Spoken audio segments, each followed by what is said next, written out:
अल्हम्दुलिल्लाहि रब्बिल आलमीन वल आक़िबतु लिल मुत्तक़ीन वस्सलातु वस्सलामु अला सय्यिदिल अंबियाइ वल मुरसलीन व अला आलिहि व अस्हाबिहि अजमाइन अम्मा बअद फ़अऊज़ु बिल्लाहि मिनश शैतानिर रजीम बिस्मिल्लाहिर रहमानिर रहीम व अम्मा बिनिअमति रब्बिका फ़हद्दिस सदक़ल्लाहुल मौलानाल अज़ीम व सदक़ बल्लगना रसूलुहुन नबियुल अमीनुल मतीनुल मुबीनुल करीम व नहनु अला ज़ालिका लमिनश शाहिदीन व शाकिरीन वल्हम्दुलिल्लाहि रब्बिल आलमीन।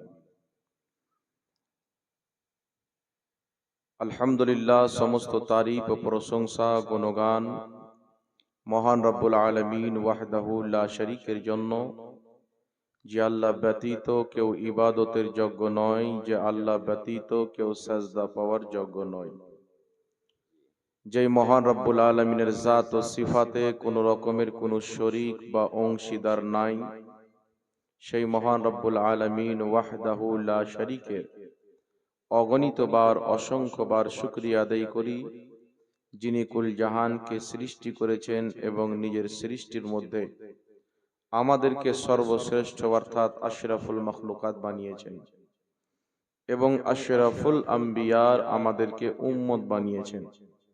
তাই আমরা সকলে মিলে আল্লাহ পাকের শুকরিয়া আদায় করি আলহামদুলিল্লাহ। আলহামদুলিল্লাহ।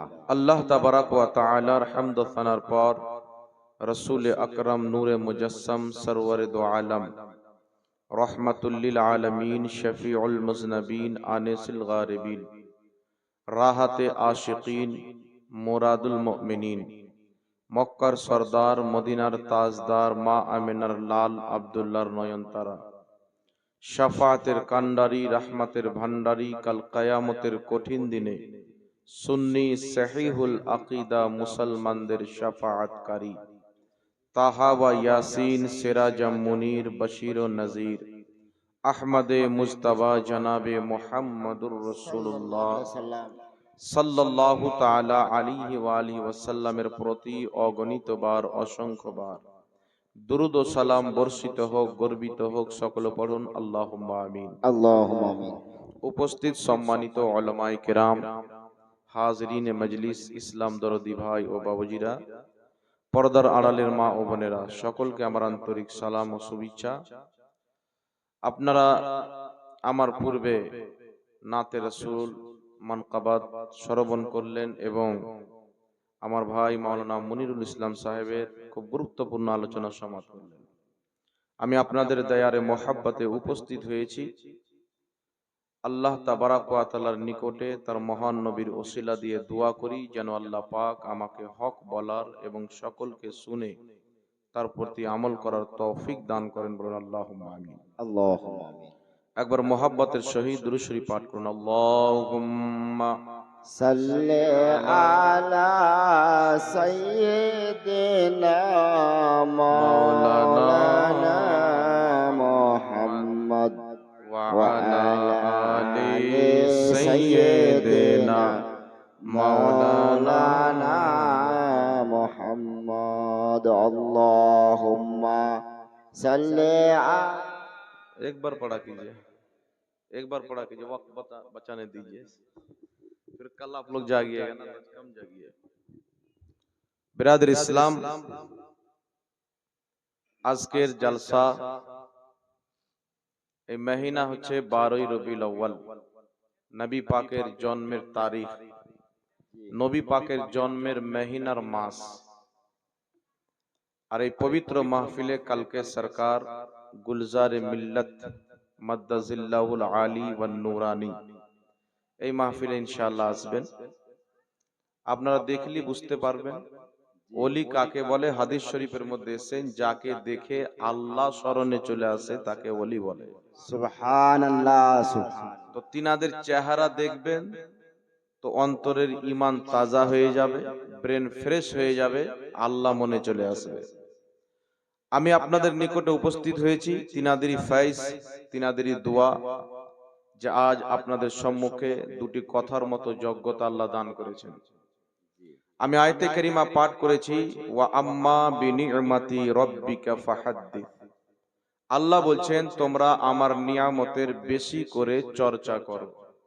সুবহানাল্লাহ। আল্লাহ তাবারাক ওয়া তাআলার নিয়ামতের বেশি করে আমাদেরকে চর্চা করতে আল্লাহ পাক বলেছেন। বিরাদর ইসলাম, আল্লাহ তাবারাক ওয়া তাআলার নিয়ামত পৃথিবীতে অনেক রয়েছে, জি তবে সমস্ত নিয়ামতের জড়, সমস্ত নিয়ামতকে সৃষ্টি করার কারণ আল্লাহর সর্বশ্রেষ্ঠ নিয়ামত মুহাম্মাদুর রাসূলুল্লাহ। সুবহানাল্লাহ।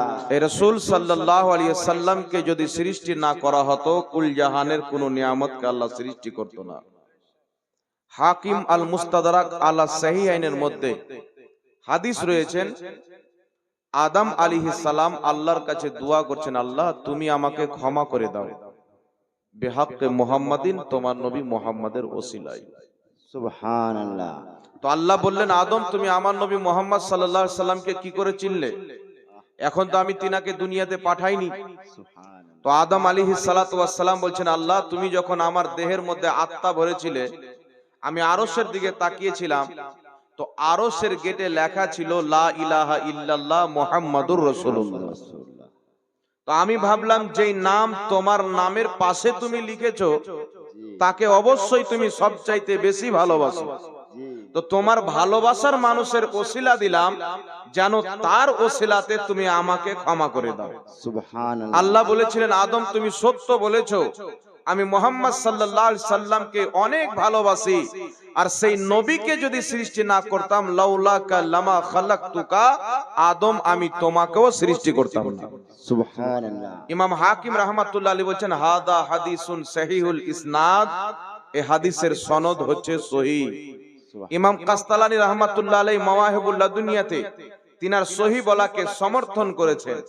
তাহলে সহিহ হাদিস দ্বারা প্রমাণ হয়ে যায় যে রাসূলকে সৃষ্টি না করলে আদমকেও সৃষ্টি করা হতো না। জোরে বলেন সুবহানাল্লাহ। সুবহানাল্লাহ। একই কিতাব হাকিম আল মুস্তাদরাক আলা সহিহাইন, এই হাদিসের নিচে আরেকটি সহিহ সনদে হাদিস বর্ণিত।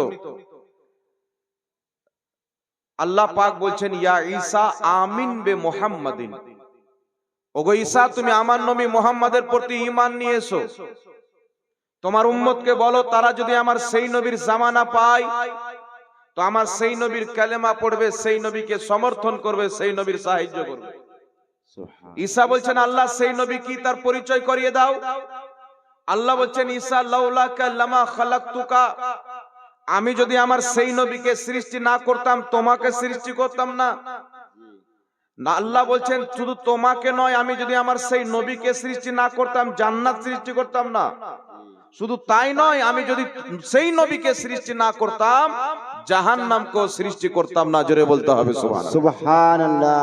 তারপর আল্লাহ বলছেন, ঈসা আমি যখন আরশ তৈরি করলাম পানির উপরে, আরশ কাঁপতে আরম্ভ করলো, তখন আমি আল্লাহ আরশের গেটে লিখে দিলাম লা ইলাহা ইল্লাল্লাহ মুহাম্মাদুর রাসূলুল্লাহ, আরশ কাঁপা বন্ধ হয়ে গেল।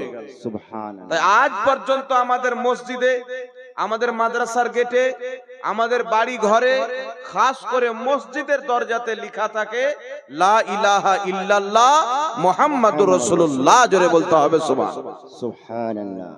তো লা ইলাহা ইল্লাল্লাহ মুহাম্মাদুর রাসূলুল্লাহ একই লাইনে লেখা, এটা হচ্ছে আল্লাহর সুন্নাত। এই কথা আপনারা মনে রাখবেন। লা ইলাহা ইল্লাল্লাহ মুহাম্মাদুর রাসূলুল্লাহ পাশাপাশি লেখা, এটা হচ্ছে আল্লাহর তরিকা, আল্লাহর সুন্নাত। জি। এবার আপনারা বলেন, যেই কাজটা আল্লাহ করেছেন ওই কাজ ভুল হতে পারে না। জোরে বলেন না। মহাল। যেই কাজ আল্লাহ করেছেন সেই কাজ কোনোদিন ভুল হতে পারে না। যেই কাজ রাসূল করেছেন সেই কাজ ভুল হতে পারে না। যেই কাজ সাহাবা করেছেন, নবী সমর্থন করেছেন, সেটা ভুল হতে পারে না। তাহলে কি বুঝা গেল? যে লা ইলাহা ইল্লাল্লাহ মুহাম্মাদুর রাসূলুল্লাহ, এক পাশে আল্লাহর নাম, আরেক পাশে নবীর নাম, এটা লেখা শিরক বা বিদআত নয়, এটা লেখা হচ্ছে ইবাদত। জোরে বল সুবহানাল্লাহ। সুবহানাল্লাহ। বিরাদর ইসলাম, আমি আপনাদের সম্মুখে আয়াতে কারিমা পাঠ করেছি, ওয়া আম্মা বিনি'মাতি রাব্বিকা ফাহাদ্দিস, তোমরা আল্লাহর নিয়ামতের বেশি করে চর্চা করো। আমি আপনাকে বুঝাতে চেয়েছি মানব হচ্ছে আল্লাহর নিয়ামত, ফেরেশতা আল্লাহর নিয়ামত, জমিন আল্লাহর নিয়ামত, জান্নাত আল্লাহর নিয়ামত, কুল কায়নাত আল্লাহর নিয়ামত, কোরআন আল্লাহর নিয়ামত, হাদিস আল্লাহর নিয়ামত। প্রত্যেকটা জিনিস দুনিয়াতে আল্লাহ পাকের নিয়ামত রয়েছে।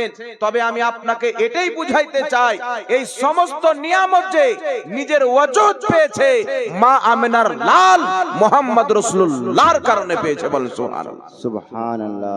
এই নবীকে যদি সৃষ্টি না করা হতো, না জান্নাত হতো, না জাহান্নাম হতো, না আদম হতেন, না ঈসা আলাইহিস সালাম হতেন।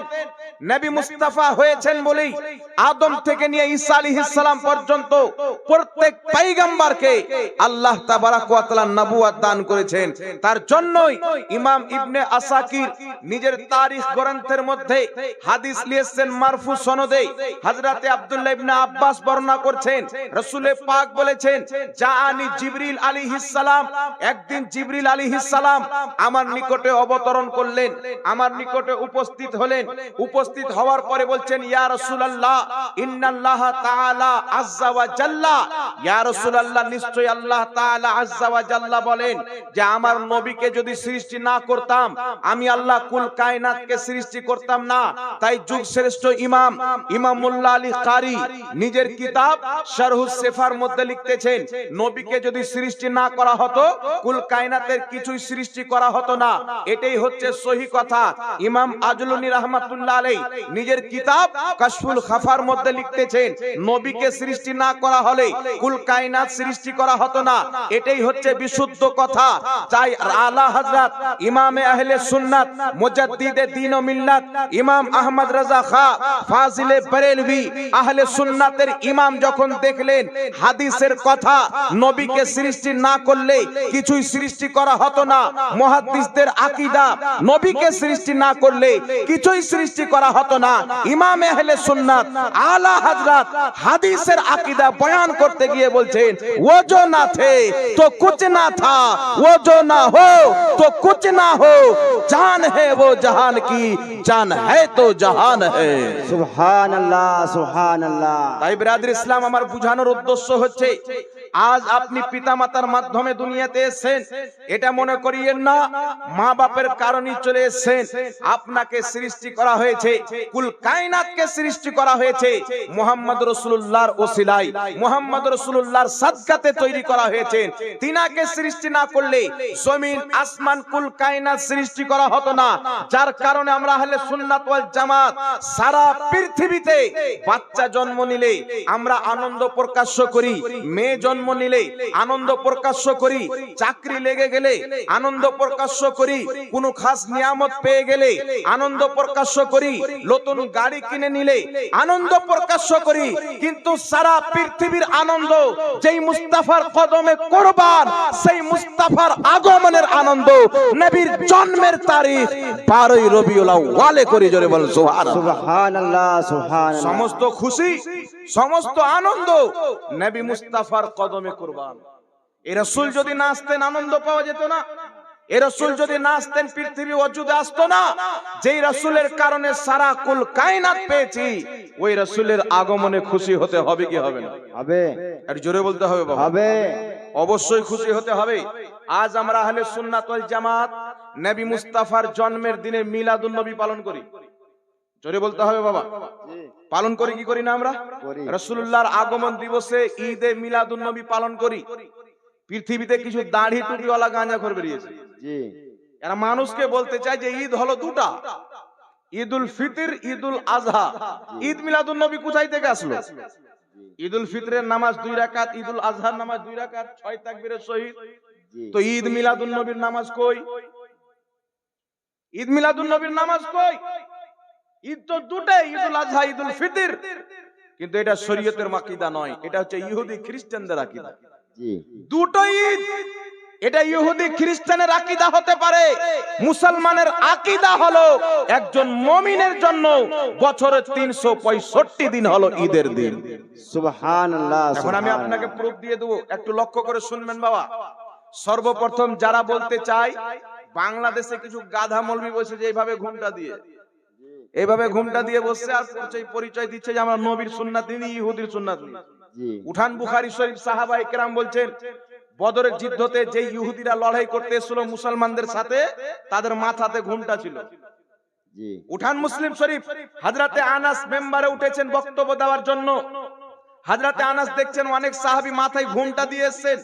হযরতে আনাস বলছেন, শুনো, বদরের যুদ্ধ তোমাদেরকে দেখে বদরের ইহুদিদের মতন লাগছে, তারাও যুদ্ধ করতে মাথায় ঘুমটা দিয়েছে। জি তো মাথায় ঘুমটা দেওয়া ইহুদিদের তরিকা, মাথায় টুপি অথবা পাগড়ি দেওয়া মুহাম্মদ রাসূলুল্লাহর তরিকা। জোরে বল সুবহানাল্লাহ। সুবহানাল্লাহ। যার তরিকাই হচ্ছে ইহুদি, যার লেবাস হচ্ছে খ্রিস্টানদের লেবাস, তাদের মুখ থেকে আপনি হাদিস কি আশা করতে পারেন? তাদের মুখ থেকে সঠিক বার্তা কি আপনি ভাবতে পারেন যে তারা আমাদেরকে সঠিক বার্তা দিবে? কোনই মতে দিতে পারে না। যেই ব্যক্তি ইহুদির কালচারকে নিজের কালচার বানিয়ে নিয়েছে, ইহুদির লেবাসকে নিজের লেবাস বানিয়ে নিয়েছে, তাদের বক্তব্য শোনা যাবে না। আহলে সুন্নাত ওয়াল জামাত যারা নবী মুস্তাফার সুন্নাতকে নিয়েছেন, তাদের বক্তব্য শুনতে হবে মুসলমান। জি তাই ব্রাদার ইসলাম, আজকে আপনাকে বলতে চাই, আমরা মিলাদুন নবী পালন করি। তারা বলতে কি চাই? নাম কি? আহলে হাদিস। আচ্ছা বলেন তো বাবা, আহলে হাদিস কাকে বলে? যারা হাদিস বিশারদ। হাদিস বিশারদ কাকে বলে? লক্ষ লক্ষ হাদিসকে নিয়ে যারা লাড়াঘাটা করে। জি যার 5 লক্ষ হাদিস মুখস্থ, 3 লক্ষ হাদিস মুখস্থ, 6 লক্ষ হাদিস মুখস্থ, 10 লক্ষ হাদিস মুখস্থ, তারা হলো আহলে হাদিস। জি আর পেশাব করার পরে পায়জামার নাড়া বানতে জান না, ও বলছে আমরা আহলে হাদিস। তো তোর নামটাই তো বিদআত, তো ধর্মটা কি হবে? আহলে হাদিস কোন জাল লোকেরই নয়, আমার আপনার মতন মৌলবীর উপাধি নয়। আহলে হাদিস হচ্ছে ইমাম বুখারীর উপাধি, আহলে হাদিস ইমাম তিরমিজির উপাধি, আহলে হাদিস ইমামে আযম আবু হানিফাকে বলা যাবে। যারা হাদিস বিশারদ তাদেরকে আহলে হাদিস বলা যাবে। আর যারা আম সাধারণ, যারা আহলে হাদিসদের হাদিস বিশারদদের কিতাবকে পড়ে ইলম অর্জন করেছেন, তাদের নাম আমার নবী মুস্তাফা আহলে হাদিস দেয়নি, আহলে সুন্নাত ওয়াল জামাত দিয়েছে। বল সুবহানাল্লাহ। সুবহানাল্লাহ আর সুবহানাল্লাহ। নবীর নাম দেওয়া বাদ দিয়ে আপন নাম চেঞ্জ করে কার নাম রেখেছেন? আহলে হাদিস, নিজের বানানো নাম। তাদের বানানো হলে একটু মানাতো। এর নাম দেওয়া হয়েছে বাবা ইহুদি খ্রিস্টানদের পক্ষ থেকে। আমাদের ভারতের মাটিতে ব্রিটিশ হুকুমত যখন ছিল, পাঞ্জাবের গভর্নর একজন মহিলা ইংরেজি ছিল, সেই ইংরেজ মহিলার পাও ধরে ওয়াহাবি নাম কাটিয়ে তারা আহলে হাদিস নামটা নিয়েছেন। তো যাদের নামই হচ্ছে ব্রিটিশদের দেওয়া, তারা কি নবীর দলের লোক হতে পারে বাবা?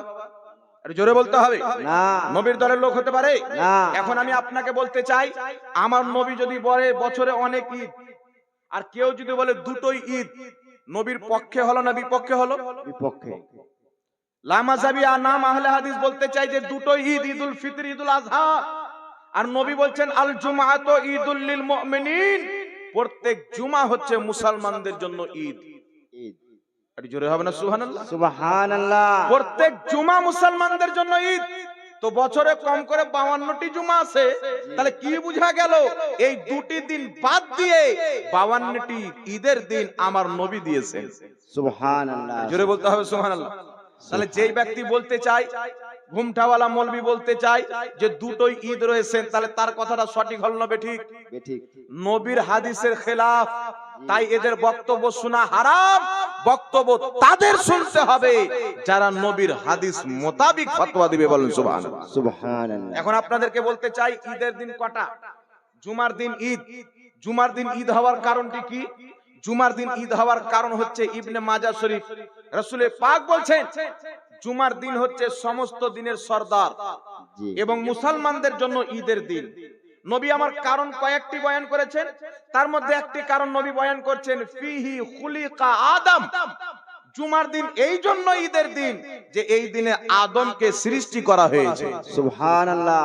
আর জোরে বলেন না সুবহানাল্লাহ। সুবহানাল্লাহ। জুমার দিনে আদমকে সৃষ্টি করার কারণে আল্লাহ পৃথিবীর মুসলমানদের জন্য জুমার দিনকে ঈদের দিন বানিয়ে দিয়েছেন। এই মুসলমান জিজ্ঞাসা করতে চাই, আদমের সৃষ্টির দিন যদি ঈদের দিন হয়ে যায়, যিনি আদমের নবী, জিনাকে সৃষ্টি না করলে আদমকে সৃষ্টি করা হতো না, সেই নবী মুস্তাফার জন্মের দিন ঈদের দিন কেন হবে না? জোরে বলুন সুবহানাল্লাহ। সুবহানাল্লাহ, সুবহানাল্লাহ। এটা ভাবতে হবে, এটা বুঝতে হবে মুসলমান। তাই এদের ধোঁকাতে না পড়ে নিজের ঈমানকে মজবুত রাখতে হবে। যারা তাদের লাইনে দাঁড়া হয়, যারা তাদের সমাজে চলে, আমি বলবো ভাই, যারা নবীর পক্ষের লোক তাদের পক্ষে চলে আসেন, যারা নবীর বিপক্ষের লোক তাকে তালাক দিয়ে দেন।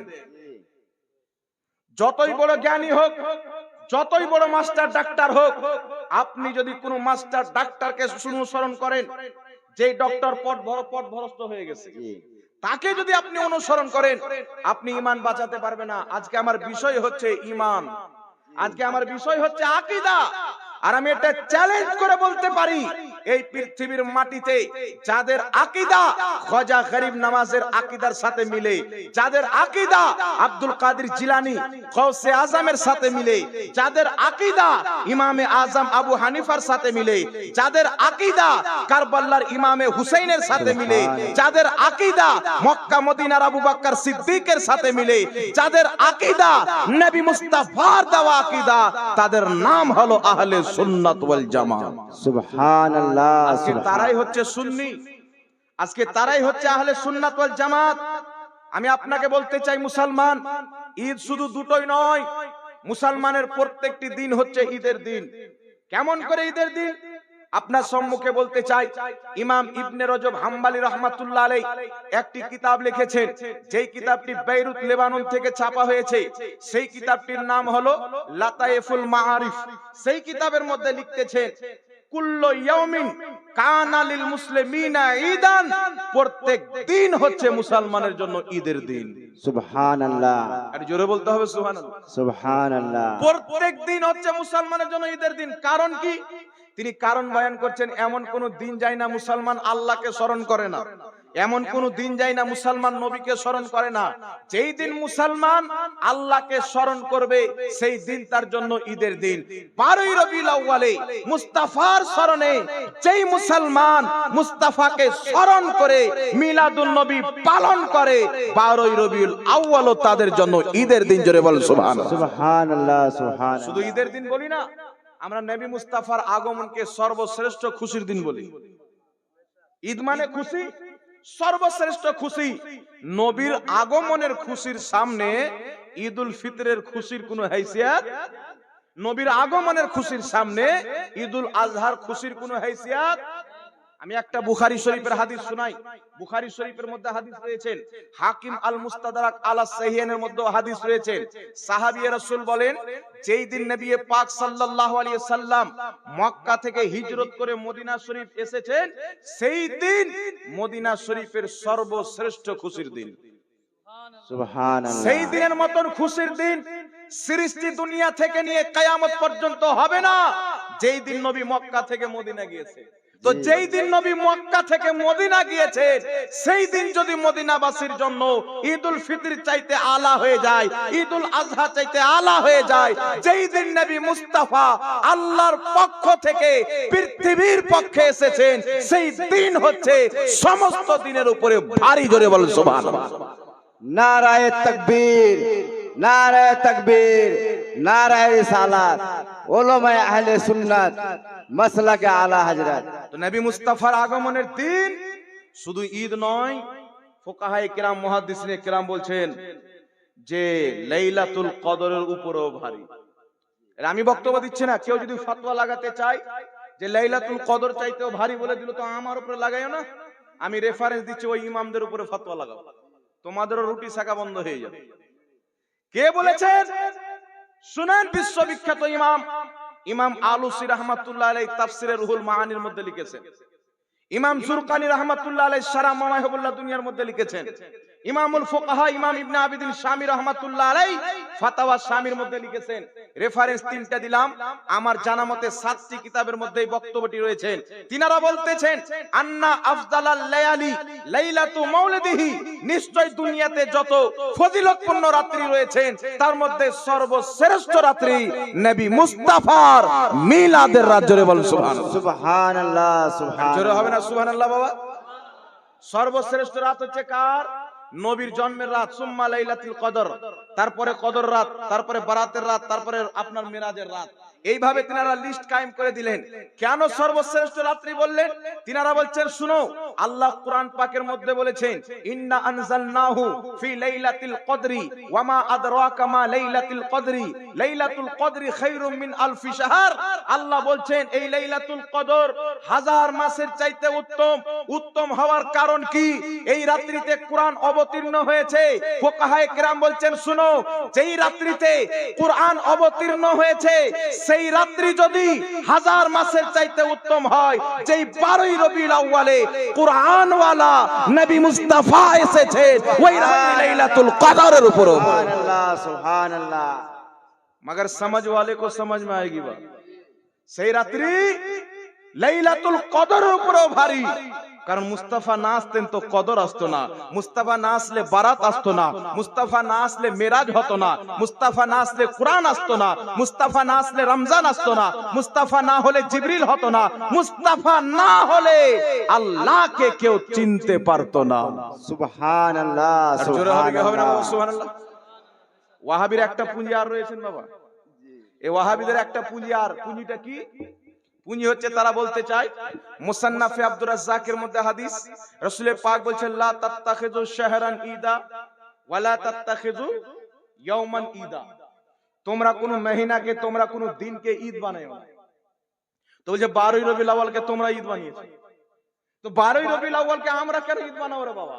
12ই রবিউল আউয়ালে নবীকে পাঠিয়ে আল্লাহই তো ওটাকে ঈদ বানিয়ে দিয়েছেন, খুশির দিন বানিয়ে দিয়েছেন। জি। নবীকে যদি 13 রবিউল আউয়ালে পাঠাতেন, 13 রবিউল আউয়াল আনন্দের দিন হয়ে যেত। নবীকে যদি 14 রবিউল আউয়ালে পাঠাতেন, 14ই রবিউল আউয়ালে ঈদের দিন হয়ে যেত। কেউ যদি বলে যে 12ই রবিউল আউয়াল সুন্নিরা ঈদের দিন বানিয়েছেন, মূর্খ হতে পারে, জাহিল হতে পারে। কারণ 12ই রবিউল আউয়ালে দুনিয়ার সরদার মা আমিনার লাল মক্কি তাজদার নবী মুস্তাফাকে আল্লাহ পাক 12ই রবিউল আউয়ালে পাঠিয়ে আনন্দের দিন বানিয়ে দিয়েছেন। বলুন সুবহানাল্লাহ। সুবহানাল্লাহ কত সুবহানাল্লাহ। আনন্দের দিন বানিয়েছেন। ঈদের দিন যদি চলে আসে মুসলমান খুশি হয়, হিন্দু বেজার হয়ে যায়। ঈদের দিন যদি চলে আসে মুসলমান খুশি হয়, ইহুদি খ্রিস্টান বেজার হয়ে যায়।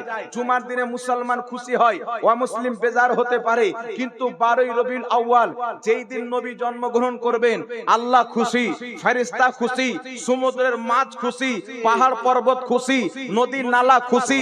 আরে দুনিয়া তো দুনিয়া, আমার আল্লাহ এত খুশি, মহান রব্বুল আলামিন প্রত্যেক আকাশে একটি করে নূরের স্তম্ভ দিয়ে 7 আকাশকে নবী মুস্তাফার আগমনে আমার আল্লাহ লাইটিং করেছিলেন। জোরে বলুন সুবহানাল্লাহ। সুবহানাল্লাহ সুবহানাল্লাহ। ইমাম জালালউদ্দিন সিয়ুতি রাহমাতুল্লাহ আলাইহি নিজের কিতাব খাসাইসুল কুবরার মধ্যে লিখতেছেন হাদিস, রাসূল পাক বলছেন মেরাজের রাত্রিতে প্রথম আকাশ গেলাম, দেখছি একটা বিশাল বড় নূরের স্তম্ভ খাম্বা।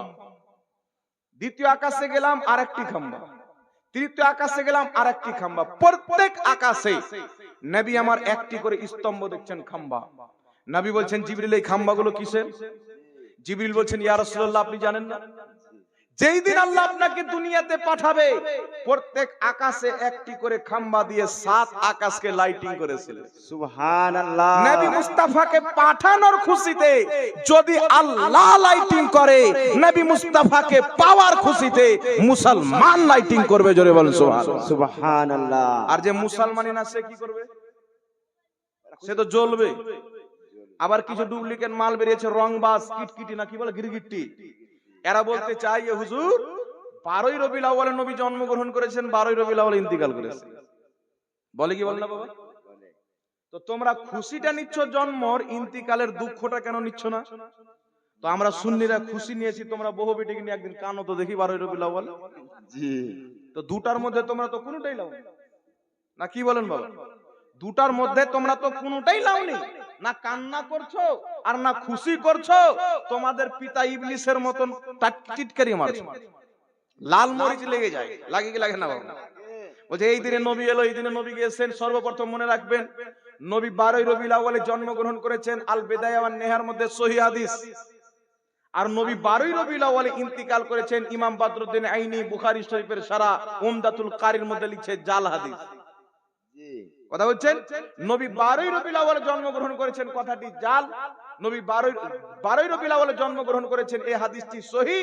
আর 12ই রবিউল আউয়ালে নবী ইন্তিকাল করেছেন, এই কথাটি জাল কথা। আর যদি মেনে নেওয়া হয় যে নবী 12ই রবিউল আউয়ালে ইন্তিকাল করেছেন, তো আমাদের নবী ইন্তিকাল করে শেষ হয়ে যায়নি। দয়ার নবী মুস্তাফা এখন পর্যন্ত নিজের রওজাতে জিন্দা নবী আছেন। উম্মত কি করে আমার নবী রওজাতে বসে বসে দেখতে পাই, জোরে বলেন সুবহানাল্লাহ। সুবহানাল্লাহ, সুবহানাল্লাহ। তোমাদের নবী মরে সরে গলে গেছেন, তোমরা কান্না করো না, আমাদের কি আছে? জি, আমাদের নবী কালকেও জিন্দা, আমাদের নবী আজকেও জিন্দা, আমাদের নবী কিয়ামত পর্যন্ত জিন্দা। তাই দয়ার নবী মায়ার নবী বলছেন, মুসনাদে আবু ইয়ালার সহিহ হাদিস, রাসূল পাক বলছেন, আল আমবিয়াউ আহইয়াউন ফি কুবুরিহিম ইউসাল্লুন। আল্লাহর প্রত্যেক নবী নিজের কবরে জিন্দা নামাজ আদায় করে।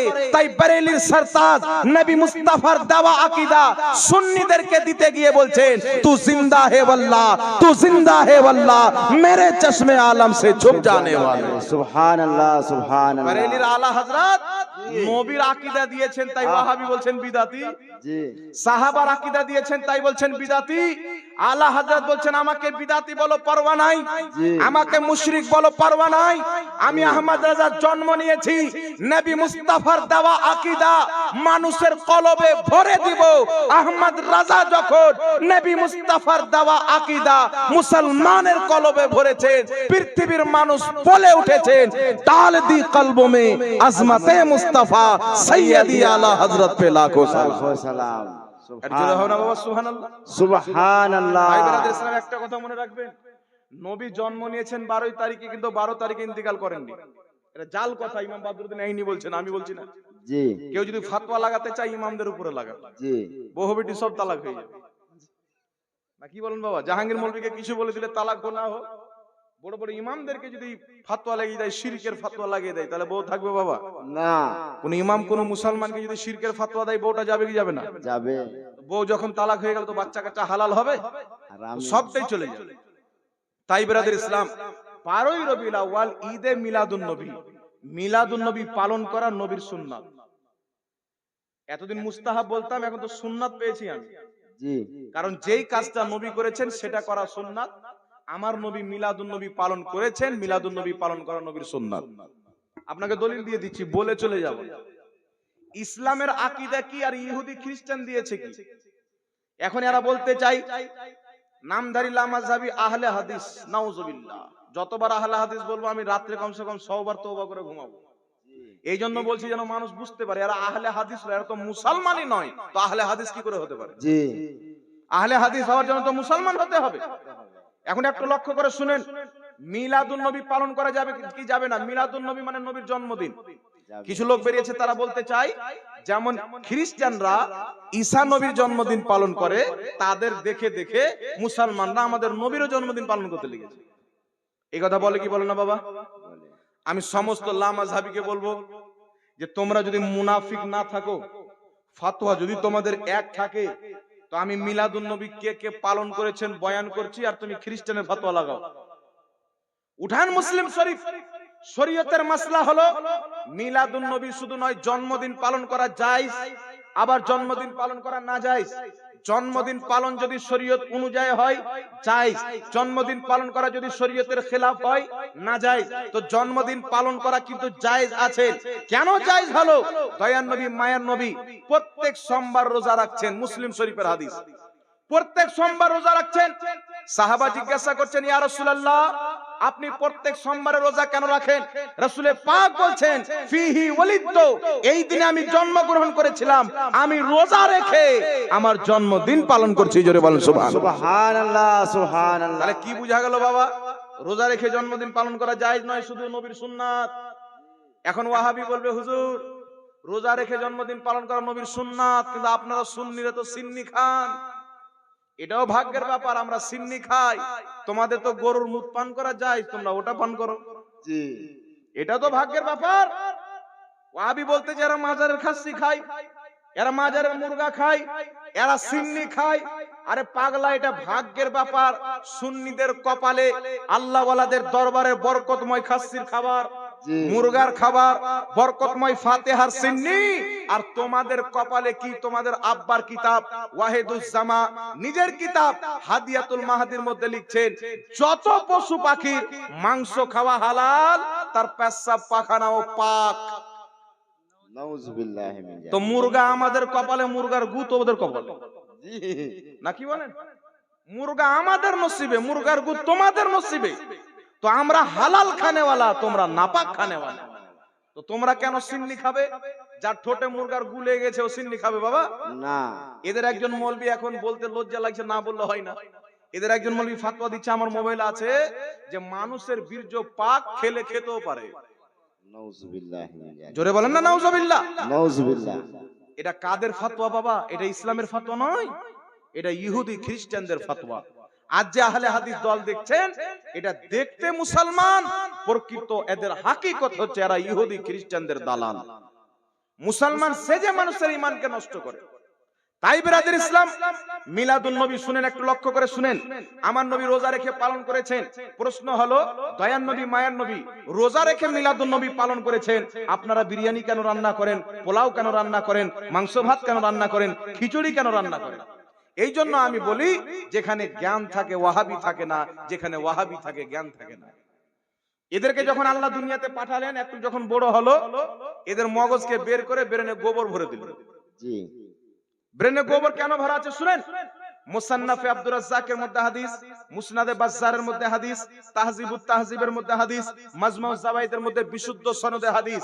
দয়ার নবী মায়ের নবী সাল্লাল্লাহু আলাইহি সাল্লাম 40 বছর বয়সে নিজের নবুয়াতের প্রকাশ্য করলেন, নবুয়াতকে এলান করলেন। নবুয়াতের এলান করার পর নিজের জন্মদিনকে কেন্দ্র করে আমার নবী আপনার নবী একটি ছাগল জবাই করলেন, সাহাবায়ে কেরামকে জমা করলেন, জমা করার পর ছাগল জবাই করলেন। ছাগল জবাই করার পর দয়ার নবী মায়ের নবী নিজের জন্মদিনকে কেন্দ্র করে সেই ছাগলের মাংস সাহাবায়ে কেরামকে খাওয়ালেন। অর্থাৎ নবী মুস্তাফা ছাগল জবাই করে নিজের জন্মদিন পালন করলেন। জোরে বলেন সুবহানাল্লাহ। সুবহানাল্লাহ সুবহানাল্লাহ। মুসান্নাফে আব্দুর রাজ্জাকের হাদিস, মুসনাদে বাজ্জারের হাদিস, তাহজিবুত তাহজিব কিতাবের মধ্যে হাদিস, মাজমাউজ জাওয়াইদের মধ্যে বিশুদ্ধ সনদের হাদিস।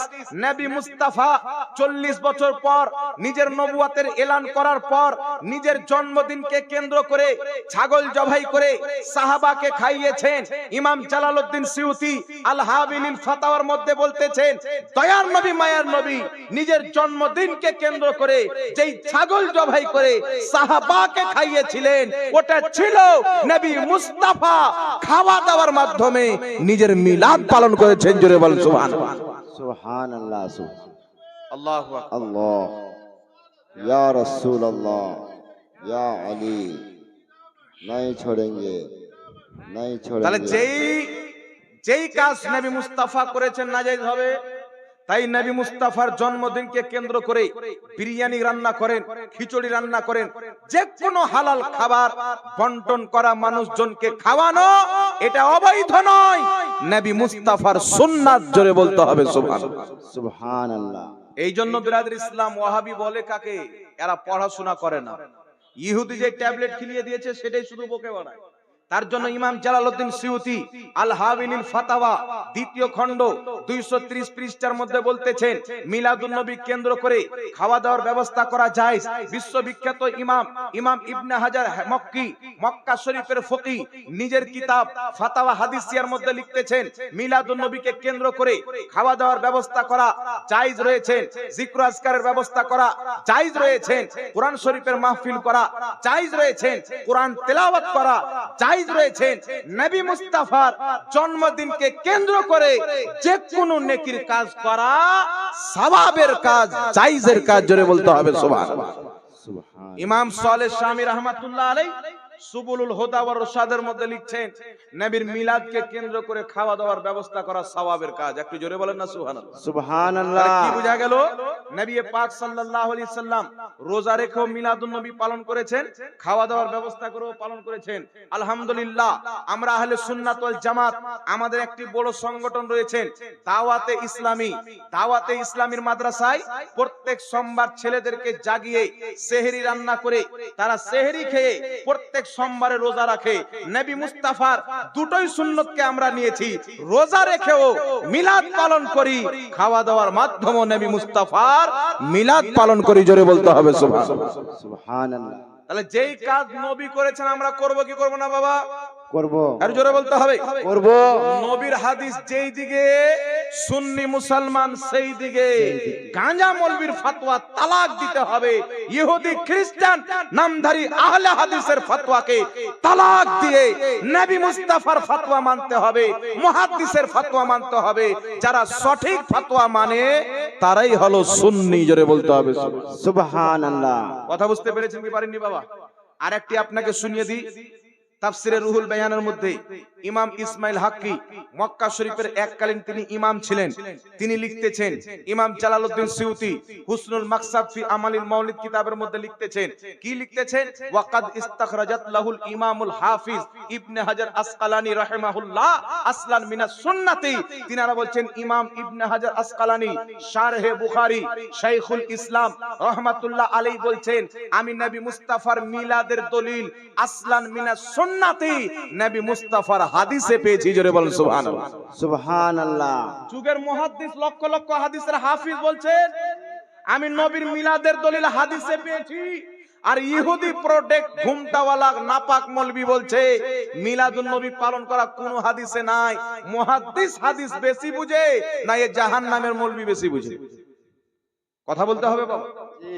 আপনারা বলেন ইমাম বুখারী হাদিস বেশি বুঝে না আজকের মৌলবি বেশি বুঝে? ইমাম বুখারী। ইমাম বুখারী বেশি বুঝে না বাবা? জি। তাই বিরাদির ইসলাম 950 বছর পূর্বের ইমাম ইবনুল জাওজি রাহমাতুল্লাহ আলাইহি বায়ান ও মাউলিদিন নবী কিতাবের মধ্যে লিখছেন মিলাদুন নবী পালন করা যায়। ইমাম ইবনে হাজার মক্কি রাহমাতুল্লাহ আলাইহি ফাতাওয়া হাদিসিয়ার মধ্যে লিখছেন মিলাদুন নবী পালন করা যায়। ইমাম ইসমাইল হাক্কি রাহমাতুল্লাহ আলাইহি তাফসিরে রুহুল বায়ানের মধ্যে লিখছেন মিলাদুন নবী পালন করা যায়। জগৎ বিখ্যাত ইমাম মুল্লা আলী কারি, যিনি মক্কা মদিনা দুই জায়গারই ইমাম ছিলেন, তিনি নিজের কিতাব মাওয়ারিদুর রাবি ফি মাউলিদিন নবীর মধ্যে লিখতেছেন মিলাদুন নবী পালন করা যায়। ইমাম জালালউদ্দিন সিউতি নিজের জামানার মুজাদ্দিদ, তিনি নিজের কিতাব আল হাবিলিল ফাতাওয়া দ্বিতীয় খণ্ড 230 পৃষ্ঠা বাইরুত লেবাননের ছাপ, সেই কিতাবের মধ্যে লিখছেন মিলাদুন নবী পালন করা যায়। মক্কা শরীফের বড় ইমাম সৈয়দ আলবী মাক্কি রাহমাতুল্লাহ আলাইহি মিলাদুন নবী কিতাবের মধ্যে লিখছেন মিলাদুন নবী পালন করা যায়। ইমাম সাখাবী লিখতেছেন মিলাদুন নবী পালন করা যায়। ইমাম ইবনে হাজার আসকালানি ফতোয়া দিচ্ছেন মিলাদুন নবী পালন করা যায়। যুগের মুহাদ্দিসদের ফতোয়া মিলাদুন নবী পালন করা জায়েজ আছে। মুসলমান বলুন সুবহানাল্লাহ। সুবহানাল্লাহ। তাহলে এতগুলো মুহাদ্দিস শরীয়ত বুঝতেন না, আজকে গাঁজা হুক কাটানা ঘুমটাওয়ালা মৌলবি শরীয়ত বেশি বুঝে নিছে নাকি? জি। আর ইয়ারা ইউটিউবের মাধ্যমে ইয়ারা সার্টিফিকেট পরে লাই ক্যামেরা আগে কিনে। আমাদের মাদ্রাসায় যখন ছেলে পিলে পাস করে, এখনই একটা ছেলে চলে গেল খালতিপুর মাদ্রাসার শিক্ষক। খালতুপুরে আমার খুব কাছের লোক, আমার ভাই মুফতি আব্দুল আজিজ কালিমি সাহেব, আপনারা চিনবেন। আরেকজন আছে মুফতি গুলজার আলী মিসবাহি সাহেব, আরেকজন আছে মুফতি গোলাম মুস্তাফা মিসবাহি সাহেব। এরা খুব ভালো মানুষ, খুব জ্ঞানী লোক। ইনাদের মাদ্রাসার একজন তালিব ইলম ইংলিশ বই বক্তব্য দিয়ে গেল, আপনারা শুনলেন, খুব ভালো লাগলো আলহামদুলিল্লাহ। তো এই খালতিপুর মাদ্রাসা হোক, নবীনগর মাদ্রাসা হোক, আলীনগর মাদ্রাসা হোক, দরিয়াপুরের সৈয়দ মাসরুর মিল্লাত রাহমাতুল্লাহ আলাইহির মাদ্রাসা হোক, যত মাদ্রাসা আছে ছেলে পিলে যখন পাগড়ি পায় তখন আগে সার্টিফিকেট দেয়। আর এদের মাদ্রাসা বলছে বেটা সার্টিফিকেটের দরকার নাই, ক্যামেরা লাও ক্যামেরা। বলছে কেন? বলছে সার্টিফিকেট নিয়ে লোককে গুমরাহ করা যাবে না, ক্যামেরা লাও, এই ক্যামেরাতে ভুল ভাল বলে ছাড়ো, আপন মনে মোবাইলে চলে যাবে, মানুষ শুনবে, গুমরাহ হবে। তাহলে এই গাধাদের বক্তব্য শোনা যাবে বেটা? বলেন না বাবা, যাবে না। এই গাধাদের বক্তব্য শোনা যাবে না, যাবে না। বক্তব্য শুনতে হবে আহলে সুন্নাত ওয়াল জামাতের যোগ্য মুফতি, যোগ্য আলিমদের বক্তব্য শুনবেন। কথা বুঝতে পেরেছেন কি পারেন? জি। আল্লাহ আপনাদেরকে বুঝার তৌফিক দান করুন। তাহলে ঈদ কি দুটোই না আরো আছে বাবা? জোরে বলে। ঈদ কি দুটাই? শারহে বুখারী ইমাম কাস্তালানী মাওয়াহিবুল্লাহ দিনের মধ্যে লিখছেন, যারা নবীর জন্মের দিনকে ঈদ হিসাবে মেনেছেন তাদের উপর আল্লাহর রহমত হবে, তাদের উপর আল্লাহর বরকত হবে। বলেন সুবহানাল্লাহ। সুবহানাল্লাহ। তাহলে ঈদ শুধু দুটোই নয়। আপনাদেরকে দেখে আজকে আমার ঈদ হয়ে গেল, আজকের দিন আমার জন্য ঈদের দিন। জি কালকে হুজুর সুবহানাল্লাহ। গুলজারে মিল্লাত আসবেন আওলাদের রাসূল, ওনার আগমনের দিনটাও হচ্ছে ঈদের দিন। ঈদের দিন। তো এই গাধারা ঈদের মানেই জানে না। ওর বেটা জন্ম নিলে ঈদ হয়ে যাবে, কিন্তু নবী জন্ম নিয়েছেন তো ঈদ নয়। একে বলে দাজ্জাল কানা, এক চোখ আছে এক চোখ নাই। আল্লাহ হেদায়েত দান করুক, সকলে পড়ুন আল্লাহুম্মা আমিন। আল্লাহ। আরেকটা মাসআলা আপনাদের সম্মুখে ক্লিয়ার করতে চাই বাবা, মিলাদুন নবী হয়ে গেল, এখন আপনাদের সম্মুখে মাসআলা ক্লিয়ার করতে চাই। বর্তমান জামানায় ফিতনা উঠেছে, কিছু লোক এখানে হাত বাঁধছেন, কিছু লোক এখানে হাত বাঁধছেন। একটা লোক আমার কাছে এসে বলছেন, হুজুর একটা মৌলবীকে জিজ্ঞাসা করলাম হাত কোথায় বাঁধবো, তিনি বলছেন নাভির নিচে। আর একটা লোককে জিজ্ঞাসা করলাম হাত কোথায় বাঁধবো, তিনি বলছেন নাভির উপরে। আরেকজনকে জিজ্ঞাসা করলাম হাত কোথায় বাঁধবো, তিনি বলছেন বুকের উপরে। তো আমি কনফিউজ হয়ে গেলাম, তারপর আজ থেকে আমি হাত বানি না, বিনা হাত বানাতে নামাজ পড়ি। তা আমার নামাজ কি হবে? বলছেন ওই মৌলবী বলছে এখানে, ওই মৌলবী বলছে এখানে, ওই মৌলবী বলছে এখানে। তো এখানে এখানে এখানে কোথায় বানবো? আমি হাত ছেড়েই নামাজ পড়ছি। আমরা সব মৌলবীকে বাদ দাও, আর তুমি এটা দেখো যে আমার নবী কোথায় হাত বেঁধেছেন, জি সাহাবা কোথায় হাত বেঁধেছেন, তাবেইন কোথায় হাত বেঁধেছেন।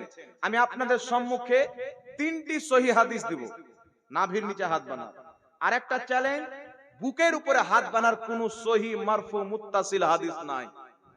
আমি 2-3 বছর থেকে চ্যালেঞ্জ করছি, বুকের উপরে আমার নবী হাত বেঁধেছেন, একটা সহিহ মারফু হাদিস কেউ যদি দেখাতে পারে 5 লক্ষ টাকা পুরস্কার দেব। যদি কোনো লামাযহাবী মায়ের দুধ পান করে, কোনো গাঁজাখোর নয়। এই চ্যালেঞ্জের পর কিছু বকরি ছাগল আছে, এরা ইউটিউবে ছাড়ছে যে জাহাঙ্গীর মৌলভী মুফতির চ্যালেঞ্জ গ্রহণ করলাম 5 লাখ টাকা। তো তোর বউ তো তোকে চিনে না, তো তোর সাথে জাহাঙ্গীর কেন বসবে? তোর আব্বা তো চিনে না যেটা আমারই বেটা না অন্য কারোর বেটা, তো তোর সাথে কে বসবে? যারা তোমাদের বাপ আছে, মায়ের দুধ যদি পান করে থাকে জাহাঙ্গীর মৌলভীর সামনে বসাও, ফেস টু ফেস হবে, তারপরেই বুঝতে পারবে যে সুন্নি জামাতের আলিম কাকে বলে। এটা দেওবন্দি নয় যে ফু দিয়ে উড়িয়ে দিবে। এই জামাতকে বসিয়েছেন খাজা গরিব নওয়াজ, এই জামাতকে বসিয়েছেন গাউসে আজম, এই জামাতের হেফাজত করেছেন আলা হযরত, এই জামাতের খিদমত করেছেন আশরাফুল আউলিয়া, এই জামাতের খিদমত করেছেন মাসরুরে মিল্লাত। আরে এই সুন্নি জামাত এমন একটি জামাত, এই জামাতের প্রতি প্রত্যেক সিলসিলার পীরদের দুআ রয়েছেন এবং ছায়া রয়েছেন। বল সুবহানাল্লাহ। সুবহানাল্লাহ সুবহানাল্লাহ। আমরা প্রত্যেক হক্কানি পীরকে মানি কি মানি না বাবা? জি একটু জোরে বলতে হবে। মানি। দেখেন আমার নাম মোহাম্মদ, আমার জাহাঙ্গীর আলম রেজভী, কিন্তু কোন কালিমিকে আমি আমার দুশমন মনে করি না, আমার আপন সুন্নি কলিজার টুকরা ভাই। কোন আশরাফিকে আমি দুশমন মনে করি না, কোন বারকাতিকে দুশমন মনে করি না। যদি কেউ রেজভী হয়ে আশরাফিকে খারাপ নজরে দেখে, কোন পীরকে খারাপ নজরে দেখে, ও না রেজভী না সুন্নি, ওর আকীদাই দুরুস্ত নাই, ওলো টুন্নি। কেউ যদি বলে যে আমি কাটরা শরীফের মুরিদ, বারেলী শরীফের পীর সাহেবকে দেখতে পারি না, ও শরীয়ত মানে না। কেউ যদি বলে আমি বারেলী শরীফের মুরিদ, আমি আশরাফি সিলসিলার পীরকে দেখতে পারি না, ও সুন্নি হতে পারে না। সুন্নি কাকে বলে? ইমাম ফখরুদ্দিন রাজি নিজের কিতাব তাফসিরে কবির 11তম খণ্ড 198 নম্বর পৃষ্ঠা, মিশর থেকে প্রকাশিত হয়েছে, সেই কিতাবের মধ্যে লিখছেন নিজের জামানার সমস্ত পীরের সম্মান অন্তরে রেখে একজনের হাতে মুরিদ হতে হবে। কি বুঝলেন? আপনি মুরিদ একজনের হবেন, সম্মান সবারই করতে হবে। কিছু গাঁজাখোর মুরিদ বেরিয়েছে, এনারা বলতে চাই আমরা অন্য পীরের সাথে সাক্ষাৎ করতে যাই না। কেন? বলছে আমি হচ্ছে অমুক পীরের মুরিদ, তো আমি তো একজনের হাতে বিক্রি হয়ে গেছি, আর কারোর সাথে কেন দেখা করতে যাব? কিন্তু পাগলা জানে না যে বাপ একটা হয় কিন্তু চাচা অনেক হয়। কথা বুঝে এসছে বাবা? বাপ একটা হয় কিন্তু চাচা অনেক হয়। কেউ যদি বলে আমি কালিমির মুরিদ, গুলজারে মিল্লাতকে কেন ঢুকতে দেবো গ্রামে? কেউ যদি বলে আমি হুজুর গুলজারে মিল্লাতের মুরিদ, কালিমি পীর সাহেবকে কেন ঢুকতে দেবো? একটাও সুন্নি নয় বাবা, এরা সুন্নিকে জড় থেকে কাটছে, এরা সুন্নিয়াতের ক্ষতি করছে। জান্নাতি দল সুন্নি জামাত মান্যকারী সচ্চা ওই ব্যক্তি যে মুরিদ এক সিলসিলার থাকবে, সম্মান প্রত্যেক সিলসিলার বুজুর্গের করবে। আমি কি কথা ভুল বলছি বাবা? ঠিক। এটা শরীয়তের কথা। কাউকে লাগলো আমার দেখে লাভ নাই। জি হ্যাঁ, কাউকে লাগলো আমার দেখে লাভ নাই। কোন মস্তান ফস্তানকে ফোন করেও লাভ নাই। আমার 14 গোষ্ঠী মস্তান, ও দেখে কোনো লাভ নাই। কথা হচ্ছে হক বাত কা এলান সরদার করেंगे ये जुर्म अगर जुर्म है तो 100 बार करेंगे। জি আপনার বাড়িতে যদি আপনার 5টা বেটা থাকে, আপনি যদি একটাকেই ভালোবাসেন আর বাকি সবকে নজর আন্দাজ করে দেন, ওই বাড়িতে কোনোদিন ভালো লাগবে না একটা বাগানে বাবা যদি এক রকম ফুল থাকে বাগান ভালো লাগে না, সব রকম ফুল থাকলে বাগান ভালো লাগে। ভালো লাগে আমাদের বাগান হচ্ছে একটাই, ইসলাম। কাদরি, চিশতি, কালিমি, আশরাফি, রেজভি এই সমস্ত হচ্ছে সেই বাগানের ফুল। জোরে বলেন সুবহানাল্লাহ। সুবহানাল্লাহ ওই বাগানের মালিক হলো পাগলা গাঁজাখোর, যে নিজের বাগানের একটি ফুলকে সরিয়ে দিবে। ওই বাগানের মালিক হচ্ছে খ্যাপা, যে বাগানের মধ্যে হচ্ছে একটাই ফুল থাকবে, বাকি থাকবে না। যেই বাগানে সব রকম ফুল থাকবে ওই বাগান মানুষ বেশি পছন্দ করবে। তো যেই মুরিদ হয়েছে কালিমির, মোহাব্বত করছে প্রত্যেক সিলসিলার পীরকে, মুরিদ হয়েছেন রেজভি সিলসিলায়, মোহাব্বত করছেন প্রত্যেক সিলসিলার পীরকে, মুরিদ হয়েছেন আশরাফি সিলসিলার, মোহাব্বত করছেন প্রত্যেক সিলসিলার পীরকে, ওই হলো আসল মুরিদ, ওই হলো আসল খাঁটি সুন্নি। জোরে বলেন সুবহানাল্লাহ। এখন কিছু মৌলবী ওই ময়দানে নেমে গেছে। এখন কিছু মৌলবীও বাবা দুর্ভাগ্য হয়ে গেল, ফিত্তিন। কোন মৌলবী যদি বলে না তুমি রেজভি মুরিদ হয়েছো, কালিমের কাছে যেও না। আপনাদের এখানে হুজুর মাসরুর মিল্লাত রহমাতুল্লাহ আলাইহির বিশাল বড় মাদ্রাসা আছে। কি জায়গাটার নাম? শহীদাপুর, দারিয়াপুর শহীদাপুর বহুত আছে। শরিয়াপুরে রিসেন্টলি ঘটনা, শহীদাপুর মাদ্রাসাতে হুজুর মাসরুর মিল্লাত রহমাতুল্লাহ আলাইহির ছেলে ওখানে এসেছিলেন, আমি ছিলাম। মাগরিবের নামাজ পড়ে গিয়ে আমি হুজুরের সঙ্গে সাক্ষাৎ করলাম, কমপক্ষে 10 থেকে 15 মিনিট কথা বললাম। আমি তো মুরিদ হুজুর তাজুস শরিয়া রেজভি সিলসিলার মুরিদ। আমি কেন গেলাম দেখা করতে? আমি মুরিদ থাকলাম না? জোরে বলেন, আমি কি মুরিদ থাকলাম না? তো এটা কার মাসলা? আপনারা কাকে মানে চলছেন? আমি তো বুঝতে পারছি না আপনারা কে সুন্নি না টুন্নি। এটা আমার পীর, এটা তোর পীর, বাদ দেন, সব আমাদের পীর। আর জোরে বলেন না সুবহানাল্লাহ। সব হক্কানি দরবার, সব আওলাদে রাসূল। কেউ যদি বলে আমি হুসেনকে মানি, হাসানকে মানি না, তো খালি হুসেনি আওলাদে রাসূল না হাসান আওলাদে রাসূল? কথা বলেন। দোনো যেই রকম কাটরা শরীফ, আপনার কেছোছা শরীফ, মারহেরা শরীফ, কালপি শরীফ, মাসলি শরীফ, যত আল্লাহ ওয়ালাদের খানকা রয়েছেন, এই সমস্ত খানকা হচ্ছে সুন্নিদের খানকা। কোন মৌলবি যদি বলে এই পীরের মুরিদ ওই পীরের সাথে সাক্ষাৎ করতে গিয়ে না, ও মৌলবিকে তালাক দেন, ওই গাঁজাখোর মৌলবি, ও পড়ে লেখে মৌলবি হয়নি, বাতরা মেরে মৌলবি হয়েছে। ওই পীরের মুরিদকে বোকা বানিয়ে টাকা ইনকাম করছে। এই টাকাওয়ালা মৌলবিকে চড় মারেন। আপনি একজনের মুরিদ আছেন, যে কোনো আল্লাহওয়ালা আসবেন, যে কোনো নবীর আওলাদ আসবে, যে কোনো পীর আসবে, আপনি তার সাথে সাক্ষাৎ করে ফেজ হাসিল করবেন এবং দোয়া নেবেন। মুসলমান কথা বুঝে শিখাসিনি বাবা, সুন্নিয়াতকে বুঝতে শিখবেন। কেউ যদি আপনাকে পড়ে আরে তুই তো আর মুরিদ ওই পীরের কাছে কেন গেলি, ও শরীয়ত সম্পর্কে জান না বাবা, এটা হচ্ছে জাহিলদের তরিকা, জাহিলদের তরিকা। আমি আলহামদুলিল্লাহ, আপনি হুজুর কাইদে মিল্লাত কি নাম ওনার, হুজুর জালালউদ্দিন আশরাফ বলেন, মাসুদ মিয়া কালিমি সাহেব বলেন, হুজুর গুলজারে মিল্লাত বলেন, যত আল্লাহর আপনার ওলিদের আওলাদ আছেন, যত বর্তমান জামানার পীর আছেন, আমি যাকে যে এলাকায় থাকি যদি কেউ আসে আমি তার সাথে সাক্ষাৎ করতে যাই। ও তো সুন্নি জামাতের লোক না কি বাবা? কথা বলে। তো আমার সুন্নি ভাই কি বলা হয়েছে? কুল্লু মুমিনিন ইখওয়া, প্রত্যেক ইমানদার সুন্নি মুমিন হচ্ছে ভাই ভাই। ইমানদার ভাই, যার ইমান নাই ও ভাই নাই। কথা বুঝতে পেরেছেন কি পারেননি বাবা? আল্লাহ আমাদেরকে বুঝার তৌফিক দান করুক। তাই আমি মুরিদ যার থাকি বাবা, সম্মান প্রত্যেক হক্কানি পীরের করতে হবে কি হবে না? হবে। জোরে বলেন। পীরের নামে যেগুলো ভণ্ড বেরিয়েছে এগুলোকে তালাক দিতে হবে। হক্কানি পীরের সম্মান আমাদেরকে করতে হবে। আল্লাহ পাক বুঝার তৌফিক দান করুক। সকলে বলুন আল্লাহুম্মা আমিন। আল্লাহ। তো বলতেছিলাম বাবা, হাত আপনি কোথায় বাঁধবেন? একটা কথা মনে রাখবেন, এইভাবে বুকের উপরে হাত বাঁধার পৃথিবীর কোন কিতাবে কোন একটিও সহিহ মারফু হাদিস নাই যে আমার নবী বুকের উপরে হাত বেঁধেছেন। যদি কোন মায়ের লাল একটা মারফু হাদিস সহিহ দেখাইতে পারে, 5 লক্ষ টাকা তাকে পুরস্কার দেওয়া হবে, অন দ্য রেকর্ড। বলে চলে যাচ্ছি না, রেকর্ড হচ্ছে। তবে কোন গাঁজাখোর, কোন বকরি, খোহারের ছাগল, এই গাধা যদি চ্যালেঞ্জ অ্যাকসেপ্ট করে বসা হবে না, তার যোগ্যতা দেখতে হবে। কারণ মুনাজারা যদি করা হয় তাহলে দুইজনকে সমান হতে হবে। আপনি বকরির সাথে হাতিকে লড়াবেন তাহলে হবে? হবে না।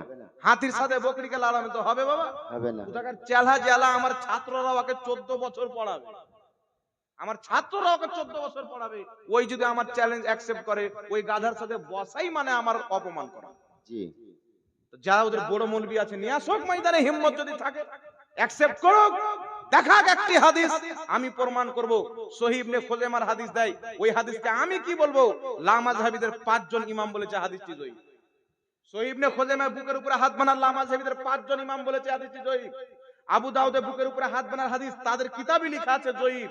জি যত হাদিসকে তারা সহিহ বলছে তাদের কিতাব থেকে প্রমাণ করব হাদিসগুলি জয়ীফ। তবে আমরা যে নাভির উপরে হাত বানি, মুসান্নাফে ইবনে আবি শাইবার হাদিস, হযরতে ওয়াইল ইবনে হুজুর নিজের পিতা থেকে বর্ণনা করছেন, তিনি বলতেছেন আমি নবী পাককে দেখলাম নামাজে ইয়াদা ও ইয়ামিনাহু আলা শিমালিহি ফি সলাতি তাহতা সুররা, নবী পাক সাল্লাল্লাহু আলাইহি সাল্লাম নিজের ডান হাতকে বাম হাতে রেখে নাভির নিচে বেঁধেছেন। জোরে বলতে হবে সুবহানাল্লাহ। সুবহানাল্লাহ। ইমাম নিভাবি বলছেন ইসনাদুহু সহিহ, হাদিসের সনদ সহিহ। আরো একাধিক ইমাম হাদিসটিকে সহিহ বলেছেন। দ্বিতীয় নম্বরে চলে আসেন সাহাবা কোথায় হাত বেঁধেছেন। ইমাম ইবনুল বার রাহমাতুল্লাহ আলাইহি নিজের কিতাব আত-তামহিদ 20তম খণ্ডের মধ্যে লিখতেছেন, কি লিখছেন? উকবা বিন সাহবান বর্ণনা করতেছেন হযরতে আলী রাদিয়াল্লাহু তাআলা আনহু ফাসাল্লি লিরাব্বিকা ওয়ানহার, এই আয়াতের তাফসিরে বলছেন নামাজে ডান হাতকে বাম হাতে রেখে ফি সলাতি তাহতা সুররা, নাভির নিচে বাঁধতে হবে। জয় বল সুবহানাল্লাহ। এই হাদিসের সনদ সহিহ। এবার আপনাকে বলতে চাই তাবেঈ কোথায় হাত বেঁধেছেন। বিশ্ববিখ্যাত তাবেঈ ইমামে আজম আবু হানিফা নোমান বিন সাবিত রাদিয়াল্লাহু তাআলা আনহু বলছেন নাভির নিচে হাত বাঁধতে হবে। জোরে বলুন সুবহানাল্লাহ। বিশ্ববিখ্যাত ইমাম, বিশ্ববিখ্যাত তাবেঈ যিনি সাহাবীকে চোখে দেখেছেন হযরতে ইব্রাহিম নখঈ রাহমাতুল্লাহ আলাইহি বলছেন নাভির নিচে হাত বাঁধতে হবে। এই হাদিসের সনদ হচ্ছে হাসান। তাহলে বোঝা গেল দয়ার নবী মুস্তাফা নাভির নিচে হাত বেঁধেছেন, সাহাবা নাভির নিচে হাত বেঁধেছেন, তাবেঈ নাভির নিচে হাত বেঁধেছেন। আজ বর্তমান জামানায় আহলে সুন্নাত ওয়াল জামাত হানাফি মুসলমান নাভির নিচে হাত বাঁধে। জোরে বলুন সুবহানাল্লাহ। কথা বুঝে এসছি গাছনি বাবা। আর ওয়াহাবিদের নিকটে জয়ীফ হাদিস মানে জাল হাদিসই নয়। তাহলে ওদের বক্তব্য যদি বলি তো বুকের উপরে হাত বাঁধার কোনো হাদিসে নাই, কারণ জয়ীফ হাদিস ওদের নিকটে হাদিস নয়। মুহাদ্দিসের নিকটে জয়ীফ হাদিস ও হাদিস কিন্তু দুর্বল হাদিস। আর লা মাযহাবি বলতে চাই যে জয়ীফ হাদিস মানে হাদিসই নয়। তো জয়ীফ হাদিস যদি হাদিসই না থাকে তাহলে বুকের উপরে হাত বাঁধার কোনো হাদিস নাই। কথা বুঝে আসতে গেছে না বাবা? জি আছে। ওদের বক্তব্য অনুযায়ী বুকের উপরে হাত বাঁধার কোনো হাদিস নাই, তবে নাভির নিচে হাত বাঁধার হাদিস আছে। একটু জোরে বলতে হবে সুবহানাল্লাহ। সুবহানাল্লাহ। আল্লাহ বুঝার তৌফিক দান করুক। দ্বিতীয় নম্বরে চলে আসেন বাবা আরেকটি কথা, কি আমিন। একটা লোক আমাকে বলছেন হুজুর সাহাবায়ে কেরাম এত জোরে আমিন বলতেন মসজিদ গুম গুম করে আওয়াজ করত। আমরা একটা সহিহ হাদিস দাও বেটা দেখি, কত মায়ের দুধ পান করেছে যে সাহাবা এত জোরে আমিন বলতেন গুম গুম করত। আচ্ছা বলেন তো বাবা, এখানে আপনাদের দিকে পাক্কা বাড়ি অনেক আছে, মাটির ঘরে যদি কেউ 2-4 জন ব্যক্তি জোরে আমিন বলে মসজিদ গুম গুম করবে? করবে। করবে না। কোনই মতে করবে না। করবে না। আর আমিন তো এত আমিন এইভাবে তো বলা যায় না। জোরে বলে কি আমিন এইভাবে বলবে, এটা গুম গুম করবে? আমার নবীর জামানাতে সব মসজিদ কাচ্চি, চতুর্দিকে মাটি, উপরে খেজুরের পাতা টাতার ছাদ। ওই মসজিদে যদি আমিন বলে তাহলে আমিন গুম গুম গুম গুম করবে? করবে না। কত বড় মাথায় ব্রেনে গোবর ভরা আছে আপনি চিন্তা করেন। ওয়াহাবি বলছে সাহাবা এত জোরে আমিন বলেছেন মসজিদ গুম গুম করেছে, আর বাপ টাইলস লাগিয়েছিল। কত বড় চিটিংবাজ!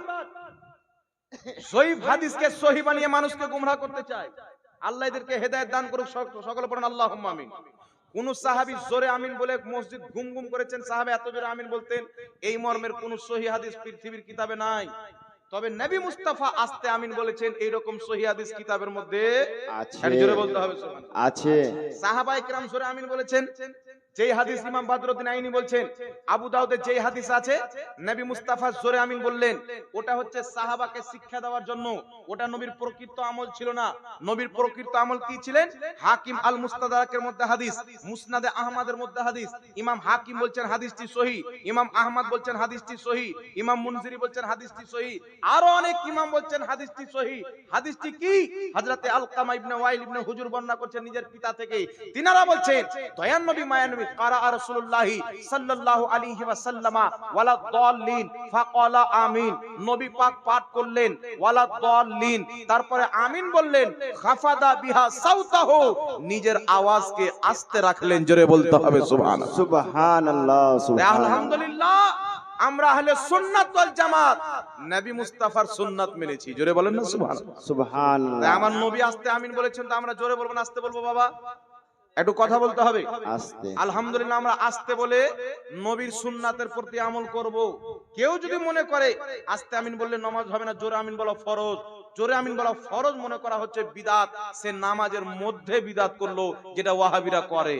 আল্লাহ এদেরকে হেদায়েত দান করুক, সকলে পড়ুন আল্লাহুম্মা আমিন। আল্লাহ। আর একটা কথা আপনাকে বলে দিই, আমরা ইমামের পিছনে কেরাত করি না। ইমামের পিছনে যখন ইক্তেদা করি, আমরা কিন্তু বাবা সূরাতুল ফাতিহা পড়ি না, নাকি বলেন? জি। একা যখন নামাজ পড়ি তখন পড়ি। পড়ি। ওয়াহাবিরা কিন্তু ইমামের পিছনে সূরা ফাতিহা পড়ে। পড়ে। আর ওয়াহাবি ওয়াকে বলে যে হাদিস কোরআনের নামে মিথ্যাচার করে। যে মিথ্যাচার করে না ও ওয়াহাবি হতেই পারে না। তাদের দলিল কি? বুখারীতে হাদিস, রাসূল বলছেন যেই ব্যক্তি সূরা ফাতিহা পড়লো না তার নামাজ হলো না। যেই ব্যক্তি সূরা ফাতিহা পড়লো না তার নামাজ হলো না। তো আমরা হানাফিরা ইমামের পিছনে নামাজ পড়ি না, আমাদের তো নামাজ হয় না। বুখারী শরীফের হাদিস। ওয়াহাবি বলে হানাফিদের নামাজ হয় না, তারা ইমামের পিছনে সূরা ফাতিহা পড়ে না। তো হানাফিরা তো দাজ্জাল কানা নয়, ওরা দুই চোখে হাদিস দেখে। আর এরা এক চোখে দেখে, এক চোখ বন্ধ করে, ওই ইমানের চোখ বন্ধ করে বেঈমানি চোখে হাদিসটা দেখে। তাহলে হাদিস বুঝতে পারবে? হানাফিরা কেন ইমামের পিছে কেরাত করে না? নবী বলছেন যেই ব্যক্তি সূরা ফাতিহা পড়লো না তার নামাজ হলো না। আমার আপনার নবী সাল্লাল্লাহু আলাইহি সাল্লাম বলেছেন, আচ্ছা আপনারা বলেন তো, নবীর হাদিস সাহাবার চাইতে কেউ বেশি বুঝতে পারে? না। আর জোরে বলতে হবে না। সাহাবা কি ব্যাখ্যা করেছেন? ইমাম তিরমিজি রাহমাতুল্লাহ আলাইহি তিরমিজি শরীফের মধ্যে হাদিসটি লিপিবদ্ধ করে বলছেন, হাযা হাদিসুন হাসানুন সহিহুন। এই হাদিসের সনদ হচ্ছে হাসান সহিহ। লা মাযহাবিদের গুরু নাসিরউদ্দিন আলবানী বলছেন হাদিসটি সহিহ। হাদিসটি কি? বিশ্ববিখ্যাত সাহাবী জাবির রাদিয়াল্লাহু তাআলা আনহু বলছেন, যেই ব্যক্তি সূরা ফাতিহা পড়লো না তার নামাজ হলো না, ইল্লা আইয়াকুনা ওয়ারা আল ইমাম, কিন্তু ইমামের পিছনে পড়তে হবে না। আর জোরে হবে না সুবহানাল্লাহ? সুবহানাল্লাহ। যেই ব্যক্তি সূরা ফাতিহা পড়লো না তার নামাজ হলো না, কিন্তু ইমামের পিছনে পড়তে হবে না। আর ওয়াহাবি একটা হাদিস নিয়ে ইমামের পিছনে সূরা ফাতিহা পড়াকে ফরজ বানিয়ে দিয়েছে, আর একটি হাদিস বাদ দিয়ে দিয়েছে। একটি হাদিসকে নিয়ে আর একটি হাদিস বাদ দেওয়ার নাম আহলে হাদিস নয়, মুনাফিক। মুনাফিক। একটি হাদিস বাদ দিয়ে আরেকটা হাদিসকে নেওয়ার নাম হচ্ছে মুনাফিক। আমরা আহলে সুন্নাত ওয়াল জামাত বুখারীর হাদিসকেও মানি, তিরমিজির হাদিসকেও মানি।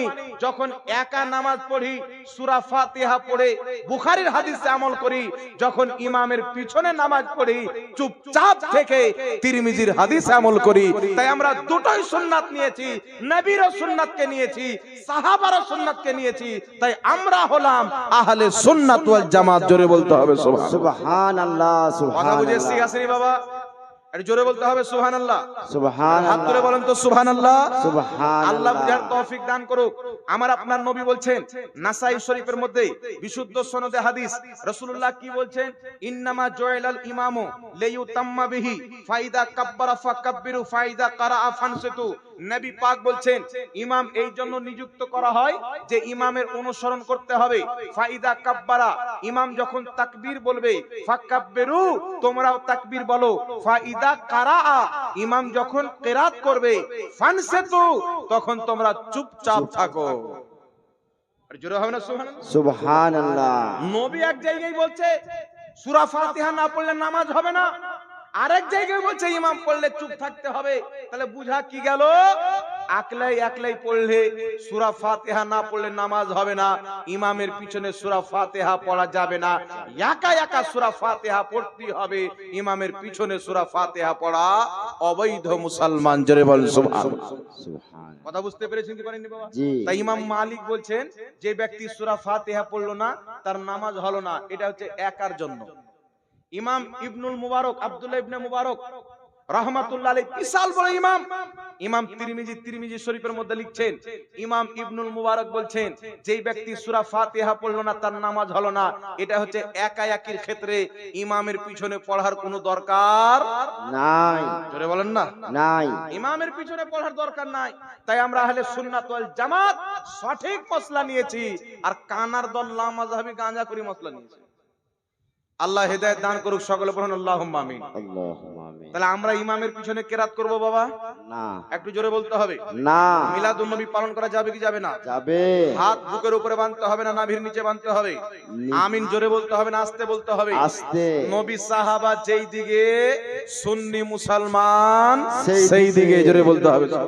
সুবহানাল্লাহ। এবার আরেকটা মাসলা ক্লিয়ার করে দি বাবা, আরেকটা দুয়ার ব্যাপারে বলে দেবো। ওইদিকে দোয়া করছে সব, নামাজের পরে সব দোয়া করে। করে। আচ্ছা, নামাজের পরে দোয়া হয়? হ্যাঁ, কিছু ইহুদি টান মৌলবি বেরিয়েছে, তারা বলতে যে ফরজ নামাজের পরে হাত তুলে দোয়া নাই। এক জায়গায় বক্তব্য দিলাম, একটা লোক বলছে হুজুর ফরজ নামাজের পরে হাত তুলে দোয়া নাই। বলছে তুই পাংখাকে পায়ে, পাংখার উপর পাওটাকে বেঁধে দে, আর তুই পাও তুলে দোয়া কর। না কি বলেন? আমরা মুসলমান, মুসলমানদের দোয়ার তরিকা হলো আল্লাহর কাছে হাত তুলে দোয়া চাও। আর তোমাদের যদি ইহুদি খ্রিস্টান থাকে তো পাও তুলে করো না, আমাদের কি অসুবিধা আছে? না কি বলেন বাবা? দোয়ার নিয়ম তো হচ্ছে হাত তুলে দোয়া। ওই যে ফরজ নামাজের পরে নবী হাত তুলে দোয়া করেননি, কে বললো রে?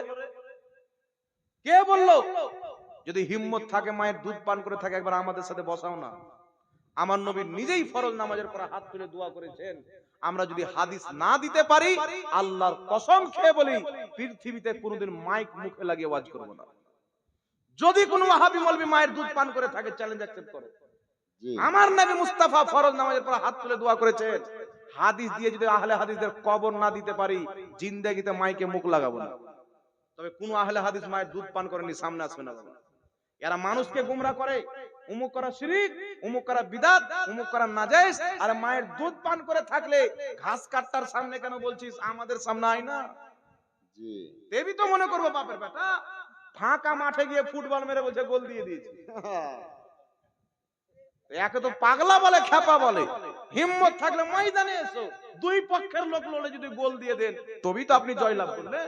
বৃষ্টি হচ্ছে, পিডিয়ার কেউ নেই, ফুটবলে রেখে চলে আসলো, গোল দিয়ে দিয়েছে। মানুষ মনে করবে পাগলা হয়ে গেছে, দাজ্জাল খানা। তো এরকম এদের কিছু মৌলবি ওই বৃষ্টির টাইমে কিছু কোলহা ব্যাং বের হয় না, প্যা প্যা প্যা প্যা করে, এরকম কোলহা ব্যাং বেরিয়েছে। উমুক নাই, ফরজ নামাজে হাত তুলে দোয়া নাই, জানাজার নামাজের পরে হাত তুলে দোয়া নাই, কাফির বেঈমানদের জন্য দোয়া নাই, মুসলমানের জন্য আছে। আমরা মুসলমান কি মুসলমান নয়? জোরে বলেন। মুসলমান যে থাকবে, জানাজার পর দোয়া করবে, দাফনের পর দোয়া করবে, নামাজের পর দোয়া করবে। আমার নবী মুস্তাফা ফরজ নামাজের পর হাত তুলে দোয়া করেছেন, জোরে বলেন সুবহানাল্লাহ। লামাযহাবীদের গুরু আব্দুর রহমান মুবারকপুরি নিজের কিতাব তোহফাতুল আহওয়াজের মধ্যে লিখছেন, দয়ার নবী মায়ার নবী ফরজ নামাজের পর হাত তুলে দোয়া করেছেন। হাদিস থাক, আগে নিজের বাপের কিতাবটা পড়ে নাও। জি। আগে নিজের আব্বা কি বলেছে ওটা দেখে নাও। আমরা আহলে সুন্নাত ওয়াল জামাত নবীর হাদিসকে মানি, কোন মাতালের ফতোয়া মানি না, কোন ডক্টরের ফতোয়া, কোন জাহিলের ফতোয়া। জাহিলদের ধর্মে চলতে পারে, আহলে সুন্নাত ওয়াল জামাতের ধর্মে চলবে না। তোমার জামাতে আলিম নাই, তুমি ঘোড়াকে আলিম বানিয়ে নাও, কুত্তাকে আলিম বানিয়ে নাও, ছাগলকে আলিম বানিয়ে নাও। আহলে সুন্নাত ওয়াল জামাতের নিকটে গাউসে আজম রয়েছেন, মুফতি আজম রয়েছেন, মুহাদ্দিসে আজম রয়েছেন, মুজাদ্দিদে আজম রয়েছেন। আমাদের জামাতে বড় বড় আলিম আছে, আমরা আলিমের ফতোয়া মানবো, জাহিলের ফতোয়া চলবে না। নারায়ে তাকবীর, নারায়ে তাকবীর। কোথাকার জাহিলকে ডক্টর ফতোয়া দিতে লাগলো, বলছে অনেক হিন্দুকে মুসলমান করছে। আমাকে একজন বলছে হুজুর ডক্টর জাকির নায়েক অনেক হিন্দুকে মুসলমান করছে। আমি আর অনেক হিন্দুকে মুসলমান করছে, ডক্টর মানুষ দেখি একটু। তার কয়েকটি কিতাব যখন পড়লাম বাবা, একটি কিতাবে লিখছেন যে 4 জন মহিলা নবী ছিল। কথা বলছেন, 4 জন মহিলা নবী ছিল। আর কোরআন যখন পড়ছি তো আল্লাহ বলছে আমি কোন মহিলাকে নবী বানাইনি। ডক্টর নিজের কিতাবে লিখছে 4 জন মহিলা নবী ছিল, জি। আর আল্লাহ বলছে আমি কোন মহিলাকে নবী বানাইনি। আমি যে এ মুসলমান বানাই না। হিন্দু থাকলে জাহান্নামের 6 নম্বর গাড় হাতে যেত, এর হাতে মুসলমান হয়ে 7 নম্বরে যাচ্ছে। জি। এ মুসলমান করে না, এ পাকা পোখতা বেঈমান বানাচ্ছে। জি। কথা বুঝে আসতে গেছে না বাবা? ঠিক আছে। তারপরে দেখতে গেলাম আরেকটি তার কিতাবের মধ্যে লেখা আছে আল্লাহ তাআলা জালিম হতে পারে। তারপরে লিখছে যে আল্লাহ মানুষ হতে পারে না, তবে যদি মানুষ হয়ে যায় তার আল্লাহ থাকবে না। আল্লাহ মানুষ হতে পারে না, যদি মানুষ হয়ে যায় তো আর আল্লাহ থাকবে না, ওই ডক্টরের বাপ চালাবে দুনিয়া। কথা বুঝছেন? মানে আল্লাহ শেষ হয়ে যাবে আর বাপ দুনিয়া চালাবে। বলেন তো বাবা এটা মানা যেতে পারে? না। এরকম শত শত তার কুফরি আকীদা রয়েছেন। আরেক জায়গাতে বলেছে কোরআন পাকের মধ্যে 25টি আয়াত আছে ওসিলা হারাম। আপনারা সবাই শুনে হবে, কোরআন পাকে আছে ওসিলা হারাম 25টি আয়াত। একটা আয়াত কোন মায়ের লাল কোরআন পাকে দেখাতে পারে না ওসিলা হারাম। তবে আল্লাহ কোরআন পাকে বলেছেন ওয়াবতাগু ইলাইহিল ওয়াসিলা, ইয়া আইয়ুহাল্লাযীনা আমানুত্তাকুল্লাহা ওয়াবতাগু ইলাইহিল ওয়াসিলা। ঈমানদার আল্লাহকে ভয় করো, ওসিলা আল্লাহর দরবারে পেশ করো। তো বুঝা গেল মুসলমান ঈমানদারের জন্য ওসিলা নেওয়া যায়, কাফিরের জন্য না যায়। জি তো ওই তো কাফিরের দল প্রচার করছে, তো ওসিলা নিবে না, ওর নিকটে ওসিলা হারাম হবে। যারা কোরআনের দল প্রচার করছে তাদের নিকটে ওসিলা জায়েজ। জোরে বলেন সুবহানাল্লাহ। সুবহানাল্লাহ। আর আমার নবী নিজে ওসিলা নিয়েছে। মাজমাউজ জাওয়াইদ সেই কিতাবের মধ্যে হাদিসটিকে ইমাম সামহদি নিজের কিতাব খুলাসাতুল ওয়াফা বিআখবারি দারিল মুস্তাফা সেই কিতাবের মধ্যে হাদিসটি উল্লেখ করে বলছেন সানদহু জাইয়িদুন। এই হাদিসের সনদ হচ্ছে সহিহ। হাদিসটি কি?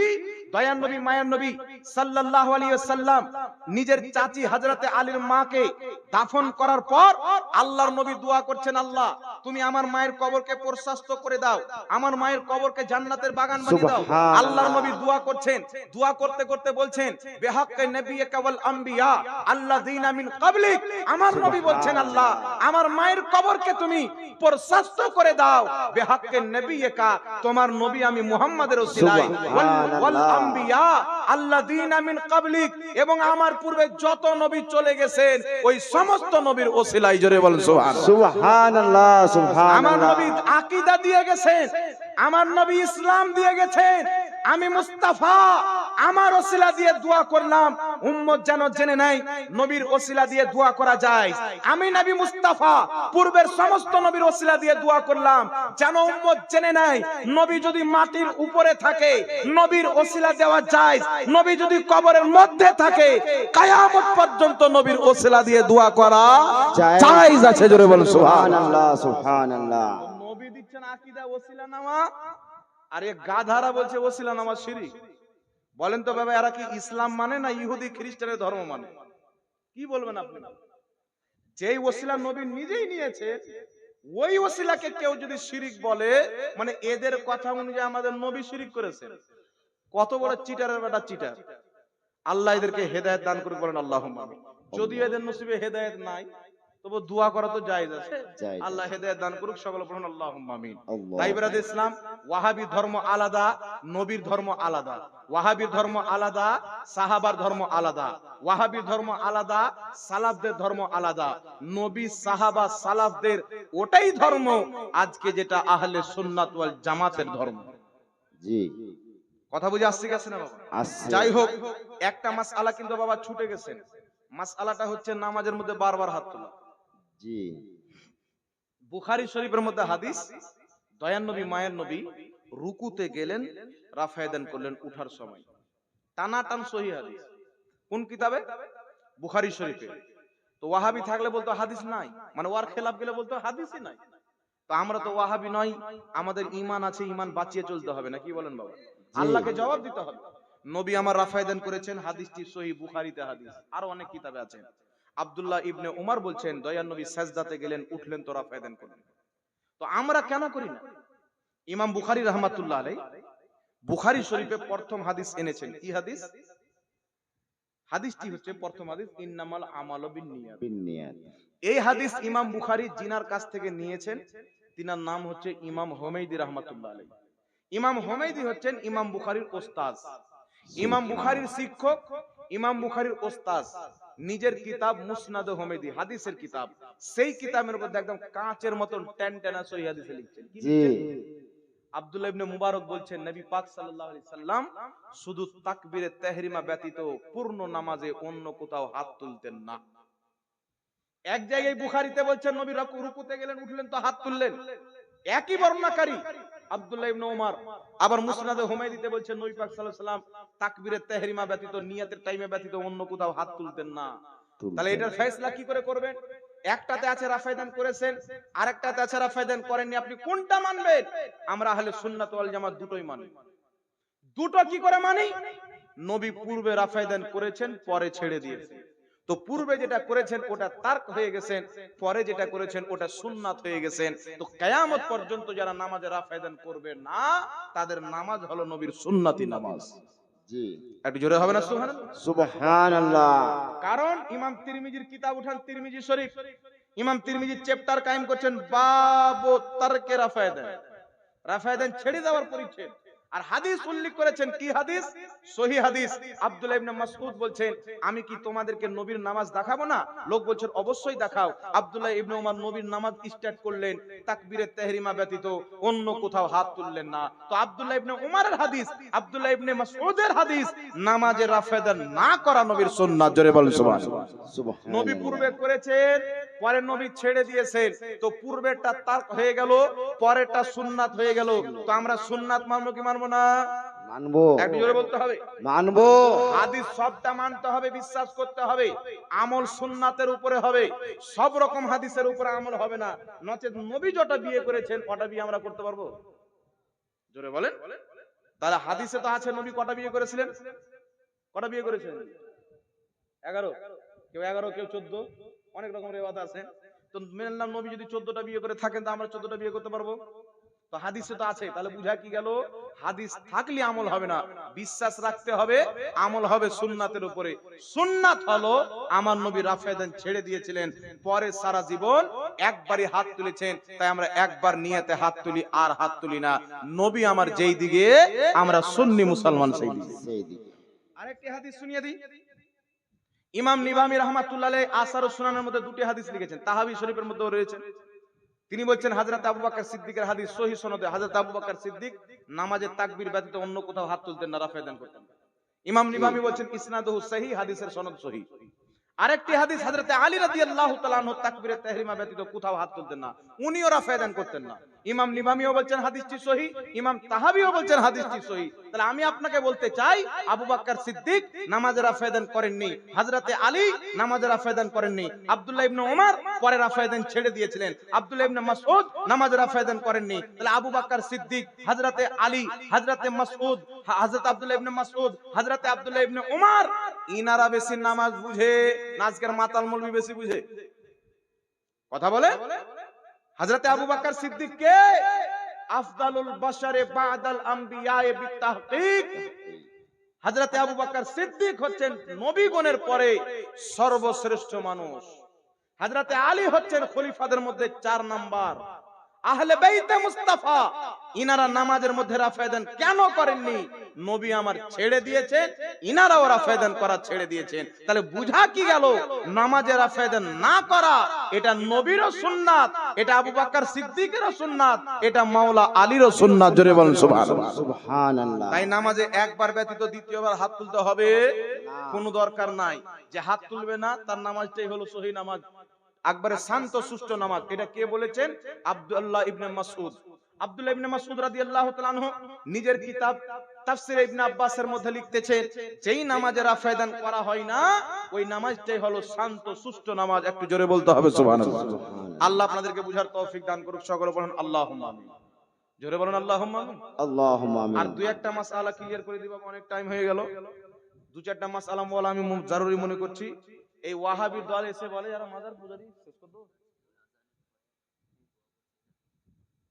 আজানের পরে দোয়া করা, এটা তো হাদিস থেকে প্রমাণিত। হযরত বেলাল আজান করতেন, আজানের শেষে দোয়া করতেন, আল্লাহুম্মা রাব্বা হাযিহি দাওয়াতি তাম্মা, যেটা আমরা দোয়া করি। হাত তুলে দোয়া করা হচ্ছে নবী মুস্তাফার সুন্নাত। একটি কথা মনে রাখবেন, হযরত বেলাল দোয়া করেছেন, মেনে নিলাম হযরত বেলাল রাদিয়াল্লাহু তাআলা ওখানে হাত তুলেও নাই, হাত নামিয়েও নাই। কেউ যদি বলে যে হযরত বেলাল দোয়া করেছেন তো হাত কি তুলেছেন, তো আপনি একটা হাদিস দেখান যে হযরত বেলাল বিনা হাত তুলে দোয়া করেছেন। জি দেখাতে পারবেন না? এটা দেখাতে পারবেন না। এটা কেউ যদি হাত নামিয়ে দোয়া করে তবুও দোয়া হয়ে যাবে, কেউ যদি হাত তুলে দোয়া করে তবুও দোয়া হয়ে যাবে।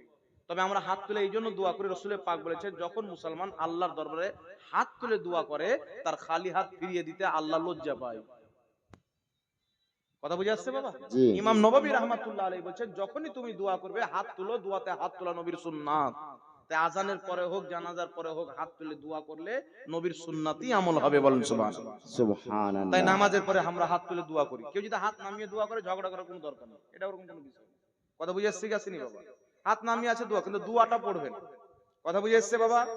আর একটা কথা আপনাদের সামনে যেটা ক্লিয়ার করতে চেয়েছিলাম, মাজার শরীফ, আল্লাহ ওয়ালারা যখন ইন্তিকাল করেন তাদের কবরের উপরে গুম্বাদ তৈরি করা হয়। সুন্দর করে তাদের কবরটাকে সাজানো হয়। হয় কি হয় না বাবা? হয়। কেন সাজানো হয়? আমার নবী বলেছেন, আলী যাও, যত উঁচু কবর আছে সব ভেঙে চুরমাচার করে দাও। যত উঁচু কবর আছে, মূর্তিওয়ালা কবর আছে, সব ভেঙে দাও। তো নবী তো উঁচু কবর ভাঙতে বলেছেন, তাহলে আল্লাহ ওয়ালাদের মাজার উঁচু কেন হলো? কথা বুঝে আসছে গেছে না? তো আমার নবী কোন কবর ভাঙতে বলেছিলেন? দুনিয়ার শ্রেষ্ঠ ভাষ্যকার, বুখারী শরীফের ব্যাখ্যাকার ইমাম ইবনে হাজার আসকালানী বুখারী শরীফের সারা ফাতহুল বারীর মধ্যে লিখছেন, যে কবরগুলি নবী ভাঙতে বলেছিলেন সেই কবর মুশরিকদের ছিল, ইহুদিদের ছিল। তারা কবরের উপরে মৃত্যু ব্যক্তির মূর্তি বানিয়ে রেখেছিল। নবী বললেন, আলী এই কবর যত আছে সব ভেঙে চুরমাচার করে দাও। জান্নাতুল বাকিতে সর্বপ্রথম যেই সাহাবীকে দাফন করা হয়েছিল উসমান বিন মাযউন রাদিয়াল্লাহু তাআলা, আমার নবী তিনার জানাজা পড়লেন, নিজের হাতে দাফন করলেন।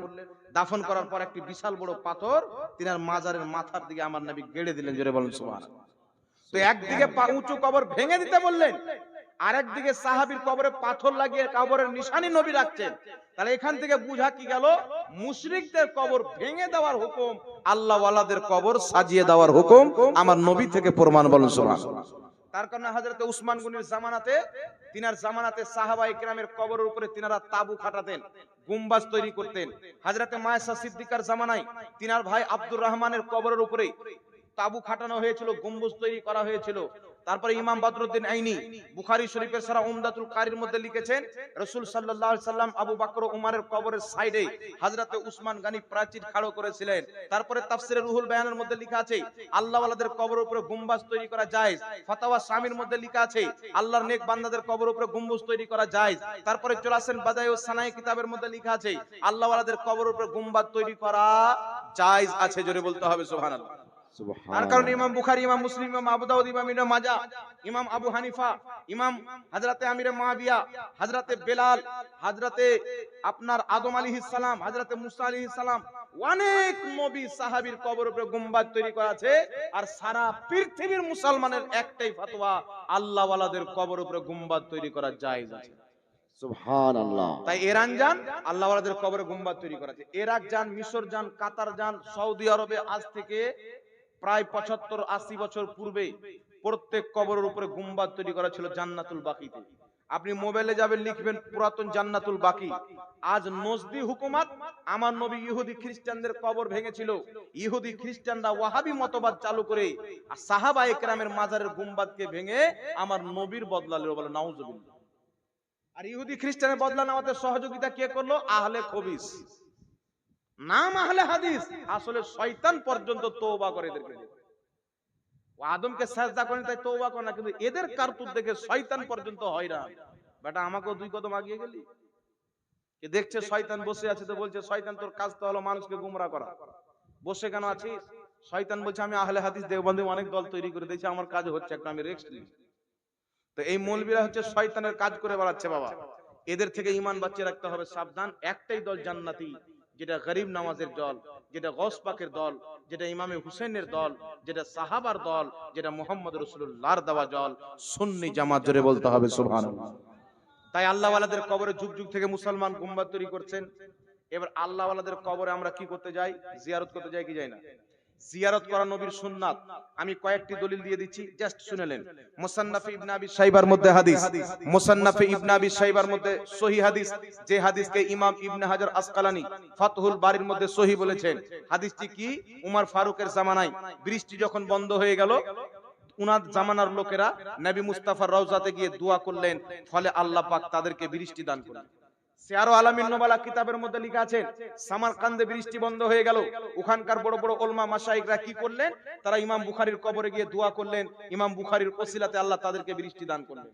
তাই সিয়ারু আলামিনের মধ্যে ইমাম যাহাবী লিখতেছেন আদ-দুআ ওয়া মুস্তাজাবুন ইনদা কুবুরিল আমবিয়া ওয়াল আউলিয়া। সেই কিতাবের মধ্যে লেখা আছে মুসলমান অনেক ইস্তিসকার নামাজ পড়লেন, বৃষ্টি হলো না, অনেক দোয়া দুরূদ করলেন, বৃষ্টি হলো না। শেষে ইমাম বুখারীর কবরে গিয়ে তার ওসিলা দিয়ে দোয়া করলেন, আল্লাহ বৃষ্টি দান করলেন। তাই আমরা আহলে সুন্নাত ওয়াল জামাত সাহাবার দিনে আমল করে, সহিহ হাদিসে আমল করে, আমাদের দোয়া যখন কোথাও কবুল হয় না, আমাদের মুসিবত দূর হয় না, আমরা আল্লাহ ওয়ালাদের মাজারে গিয়ে দোয়া করি, ফলে আমাদের মুসিবতকে আল্লাহ দূর করে দেয়। সুবহানাল্লাহ। তাই ইমাম শাফি রাহমাতুল্লাহ আলাইহি যুগ শ্রেষ্ঠ ইমাম, তিনি ইমাম বুখারীর চাইতে বড়, ইমাম মুসলিমের চাইতে বড়, ইমাম তিরমিজির চাইতে বড়, 6টি সেহায়ে সিত্তার কিতাবের যে রাইটার লেখক আছেন তিনাদের চাইতেও মহাজ্ঞানী ইমাম শাফি রাহমাতুল্লাহ আলাইহি বলছেন, আমি যখনই কোনো মুসিবতে ফাঁসতাম আমার মুসিবত হাল হতো না, আমি আবু হানিফার মাজারে যেতাম, তার ওসিলাতে আল্লাহ আমার মুসিবতকে দূর করে দিত। জোরে বলেন সুবহানাল্লাহ। সুবহানাল্লাহ। জগৎ বিখ্যাত ইমাম ইমাম মোল্লা জীওয়ান রাহমাতুল্লাহ আলাইহি যার লেখা কিতাব তাফসিরে, যার লেখা কিতাব আপনার নুরুল আনোয়ার, প্রত্যেক মাওলানা পড়েছেন, ইনারা মাদ্রাসাতে সেই কিতাব পড়ায়।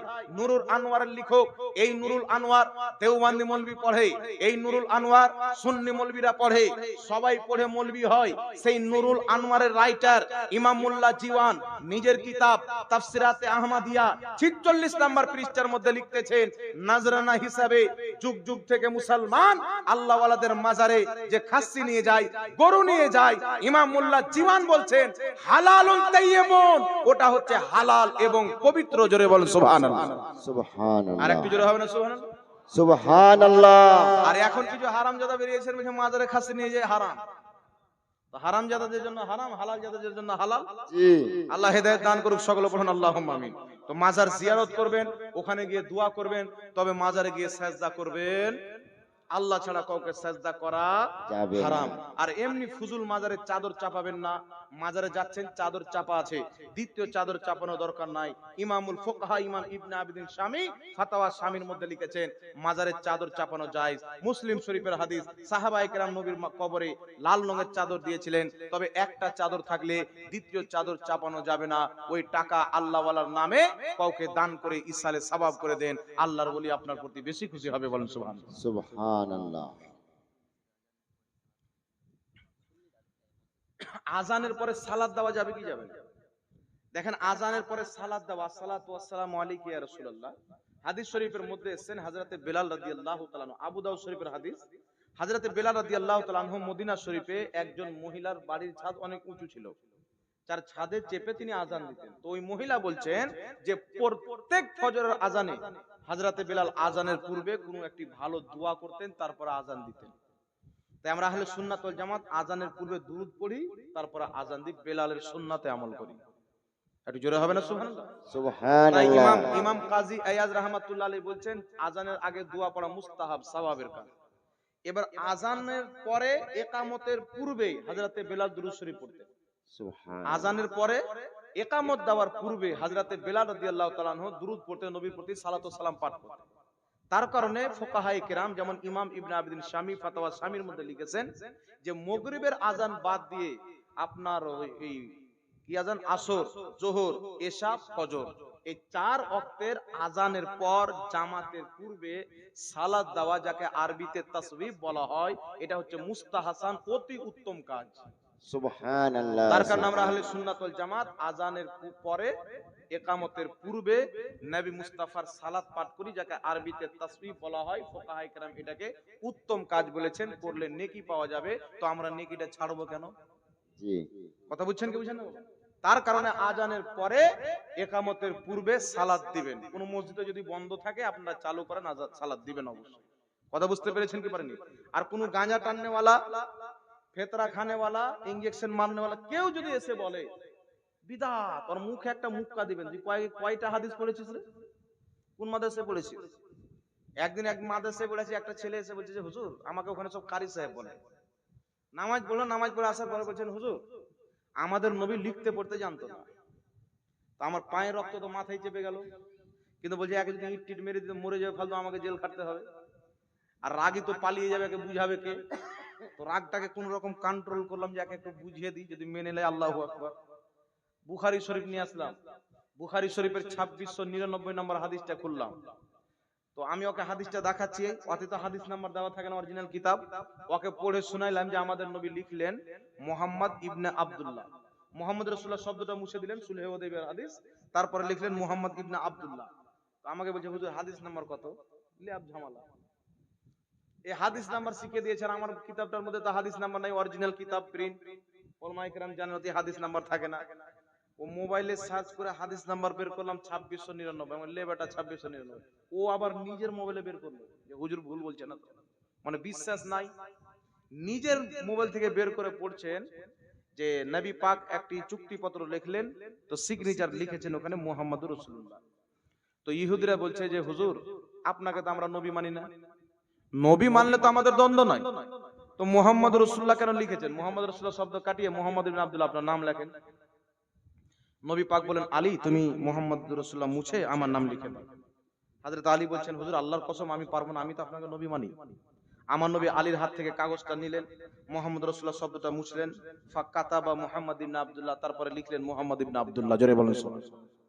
ওই ছেলেটা চুপচাপ হয়ে গেল। আমরা কে বললো তোমাকে যে নবী লিখতে পড়তে জানতো না? ওই যে হুজুর মিজানুর রহমান আজহারি বলেছে, ডক্টর জাকির নাইক বলেছে। আমি বললাম এটা তুমি বুখারীর হাদিস মানবে না জাকির নাইককে মানবে না মিজানুর রহমান আজহারিকে মানবে? তো বলে হাদিস যখন পেয়ে গেলাম তো ওদেরকে আর মানি হুজুর, আমি হাদিস মানবো। যাক আলহামদুলিল্লাহ, রাগ কন্ট্রোল করে লাভ হয়েছে। আল্লাহ বুঝার তৌফিক দান করুন। তো বাবা এদের মিষ্টি ভাষা, সুন্দর ক্যামেরা, টুপি সব ইহুদির প্রোডাক্ট। আজকে আমরা যদি ঈমান বিক্রি করে দিই না, 2 কোটি টাকা জাহাঙ্গীর বলবে, 2 কোটি টাকার অফার নিয়ে দাঁড়িয়ে আছে, খারজি দাঁড়িয়ে আছে, রাফজি দাঁড়িয়ে আছে, শিয়াবাদ প্রচার করেন, 2 কোটি টাকা অফার। কত এরকম অফার নিয়ে ঘুরে বেড়াচ্ছে। কলকাতার কত মৌলবি ঈমান বিক্রি করে দিল মাত্র 30 লাখ টাকাতে। দু একটা মৌলবি কলকাতায় পাওয়া গেছে, তারা 30 লক্ষ টাকা দিয়েছে শিয়া, এখন থেকে ওরা শিয়াবাদ প্রচার করছে।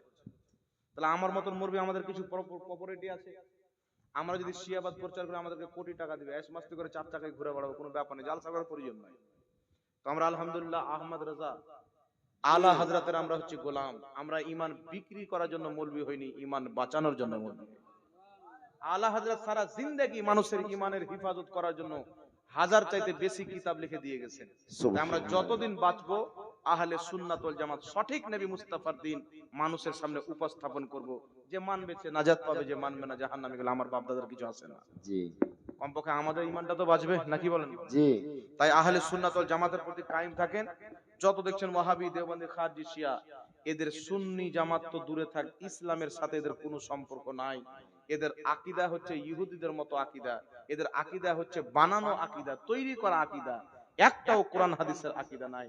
আলহামদুলিল্লাহ সুন্নিদের প্রত্যেকটা আকীদা ইসলামের দেওয়া আকীদা। আমি আপনাদের সম্মুখে আমার বাড়ি থেকে প্রমাণ করিনি, হাদিস দিয়ে প্রমাণ করেছি। বলেন সুবহানাল্লাহ। দুরূদ শরীফ পড়েন। আল্লাহু সাল্লি আলা সাইয়্যিদিনা মাওলানা মুহাম্মদ ওয়া আলা আলি সাইয়্যিদিনা মাওলানা মুহাম্মদ।